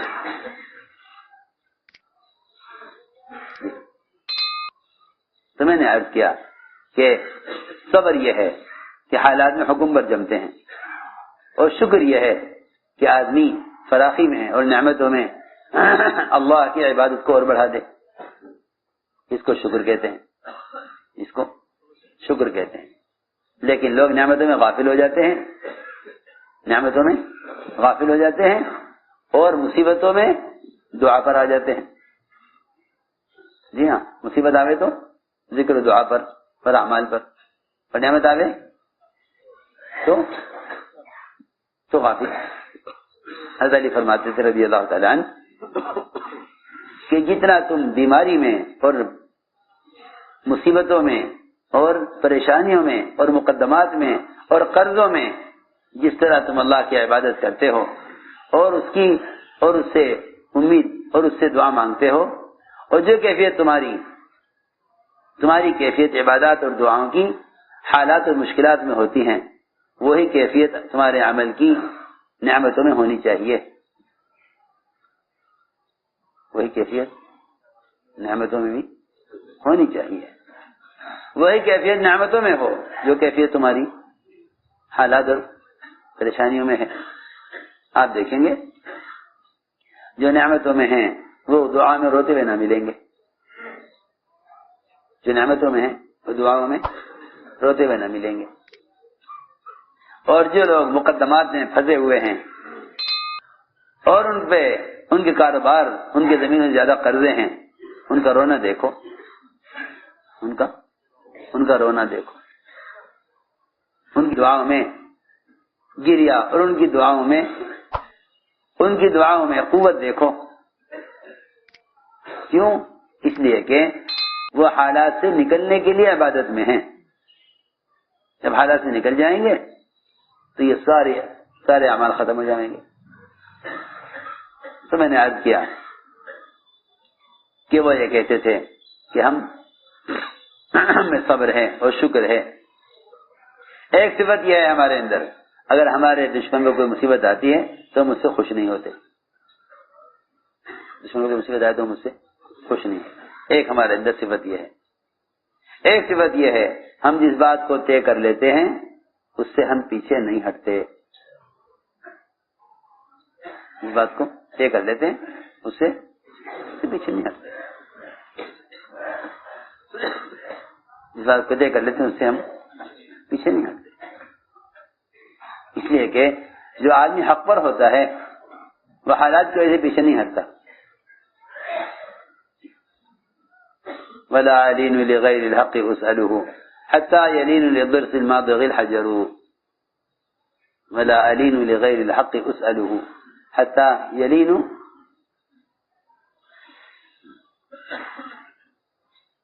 لضرس الماضغ الحجر. فرمایا کہ اگر کوئی ہم سے حق کے خلاف مطالبہ کرے گا، اگر کوئی ہم سے حق کے خلاف مطالبہ کرے گا تو ہم اس کے مطالبے کے لیے اس وقت تک نرم نہ پڑیں گے جب تک پتھر چبانے والے کی داڑھ میں نرم پڑ جاوے. بتاؤ پتھر نرم پڑ سکتا ہے؟ دیکھو آدمی اپنی داڑھ کے نیچے کیا رکھے، پتھر رکھے تو پتھر نرم پڑ جائے گا کہ نہیں. ہاں آدمی حق بات پر جمے. ایسا نہیں ہے کہ لوگوں کے اختلافات کو دیکھ کر حق کو چھوڑ دے، ہرگز نہیں. یہ فرمایا ولا علین لغیر الحق اسألہ حتی یلین للضرس الماضغ الحجر. کہ اہل حق وہ نہیں ہوتے جو حالات کو دیکھ کر راستہ بدل دیں. وہ تو منافقین ہوا کرتے تھے کہ وہ دائیں بائیں دائیں بائیں دائیں بائیں چلتے رہتے تھے کہ بھئی اسی طرح زندگی گزار لو، جہاں جیسا موقع ہو وہاں ایسا کر لو، یہ نہیں.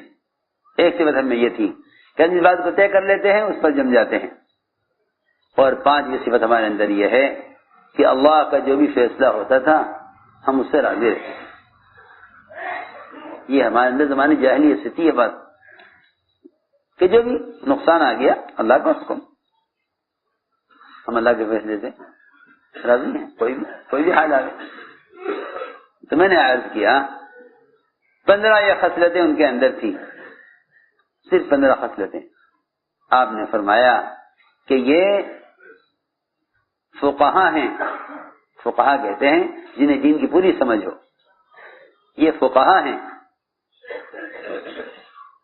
آپ نے فرمایا کہ یہ فقہا ہیں، اور فرمایا کہ یہ ادبا ہیں. ادبا ادیب آج کل تو لغت کے ماہر کو ادیب کہنے لگے ہیں، حالانکہ ابو جہل امام تھا لغت کا، تو کوئی ادیب کہے گا اس کو؟ ابو جہل لغت کا سب سے بڑا ماہر تھا. آج کل جو ادیب فاضل کا امتحان دے دیں انہیں ادیب کہا جاتا ہے. حالانکہ اتباع سنت کا نام ادب ہے، لغت کی مہارت کا نام ادب نہیں ہے. یہ تو اس زمانے میں اصطلاح چلی ہے. لغت عربی کی لغت میں تخصص کر لیں تو پھر کہتے ہیں کہ یہ انہوں نے ادب کر لیا ہے. سمجھ میں آ رہی بات ہماری؟ کیا کر لیا بھائی؟ کیا پڑھ رہے؟ ابھی ادب پڑھ رہے. اچھا ادب کسے کہتے ہیں؟ کہ جی ادب کہتے ہیں لغت کی مہارت کو. پھر تو ابو جہل کو بھی سب سے بڑا ادیب کہنا چاہیے، کیونکہ وہ سب سے بڑا ماہر تھا عرب کی کہاوت اور لغات کا، سب سے بڑا ماہر تھا ابو جہل. اور اتنا بڑا ادیب ہوتے ہوئے بھی ابو جہل کا ابو جہل. اللہ اکبر. تکبر اتنا زیادہ تھا کہ سارے فرعون، سارے کفار، سارے قسم کے فرعونہ اور جتنے ہر زمانے کے قارون اور نمرود، ان سب کا کبر تو موت پر ختم ہو گیا. ان سب کا کبر تو موت پر ختم ہو گیا. مگر ابو جہل نے کہا، جب اس کو صحابی اس کا سر کاٹنے لگے آپ کے سامنے پیش کرنے کے لیے، تو ابو جہل نے کہا دیکھو تم مجھے کاٹ رہے ہو نا، تو بس میری ایک بات مان لو. کیا؟ کہ مجھے کاٹنے کے لیے گلے سے مت کاٹنا، گلے سے مت کاٹنا، ذرا سینے کی طرف سے کاٹنا، ذرا سینے کی طرف سے، ذرا نیچے سے حصے سے کاٹنا، گلے سے مت کاٹنا، مجھے ذرا مجھے سینے کی طرف سے کاٹنا. تو پوچھا صحابی نے کیوں؟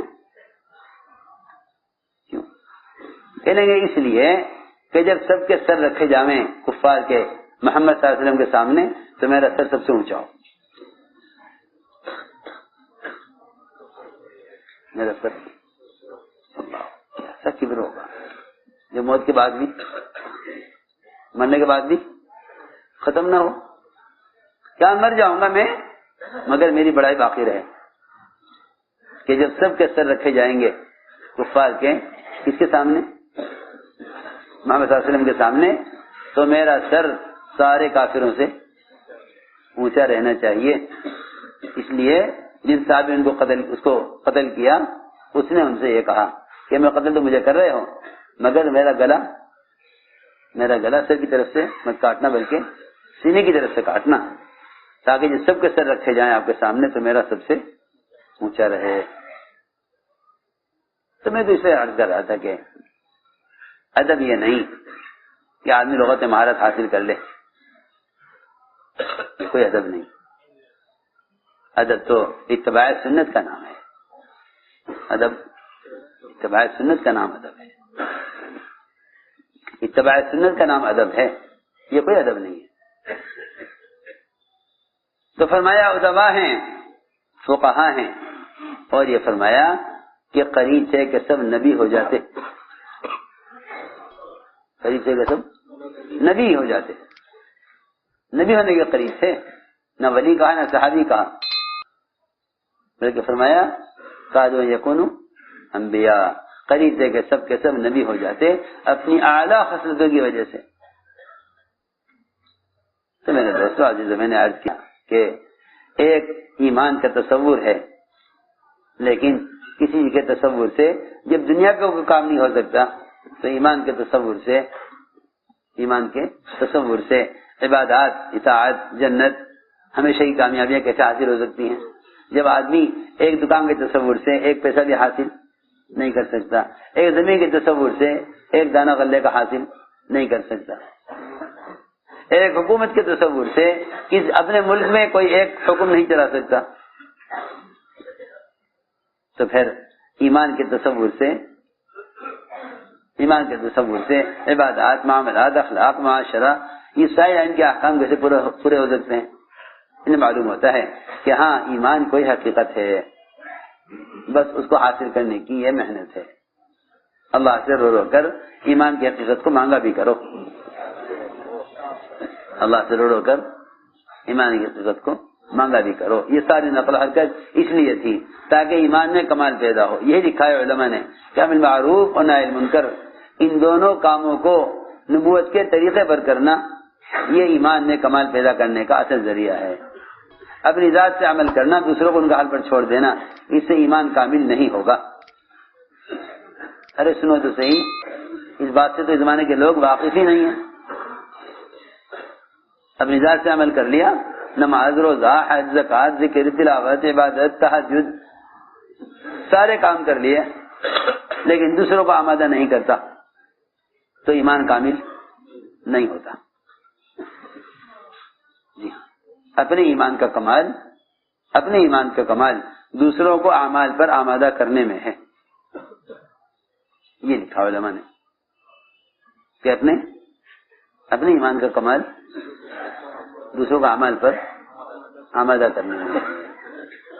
بس اس لیے نقل و حرکت ہے تاکہ دوسروں کو اعمال کی طرف لائیں تو ہمارے ایمان میں کمال پیدا ہو۔ کتنی آسان بات ہے، کریں گے انشاءاللہ۔ اس کے لیے ہمت فرماؤ، قدم اٹھاؤ اور ملکوں کے ارادے کرو۔ ہاں، ملکوں کے ارادے کرو کھلے خرچ کے ساتھ، جہاں بھیج دو ہم تیار ہیں۔ چاچا میں لگائے ہوئے اور علماء خاص طور پر جو سال لگا چکے ہیں وہ اپنے آپ کو عرب کے سال کے لیے پیش کریں۔ کیا خرچ ہے؟ کیا مطلب کھلے خرچ کا؟ 5 لاکھ 10 لاکھ کتنا ہے؟ نہیں میں کیوں کہوں، آپ خرچ آپ کو کرنا ہے، مجھے کرنا ہے۔ آپ بتائیے کھلا خرچ کیا مطلب ہے؟ 5 لاکھ ٹھیک ہے، کھلا خرچ کا مطلب یہی ہے 4 لاکھ 5 لاکھ کم سے کم اتنا تو ہو۔ جی بھائی، جی کہاں سے بھائی؟ سال کے لیے جی، مگراہٹ بنگال کے سال کے لیے اللہ کو بول جی۔ دوسرا سال کہاں سے بھائی؟ تمل ناڈو، اللہ قبول فرمائے جی بھائی۔ دوسرا سال اللہ قبول فرمائے، اور فرمائے 5 مہینے والے بولے۔ 3 لاکھ کہاں سے؟ معذرت، کوئی کون سی جگہ ہے؟ کہاں سے بھائی؟ حیدرآباد کے، ماشاء اللہ، اللہ قبول فرمائے بھائی۔ اسی طرح بولے، جماعت بھی بولے، افراد بھی بولے جی بھائی۔ خرچ بولو، خرچ خیر ہمت اللہ آسان فرمائے، اللہ کے وعدوں پر بھروسہ کر کے بولے جی بھائی۔ میرے محترم دوستوں، بزرگوں، عزیزوں،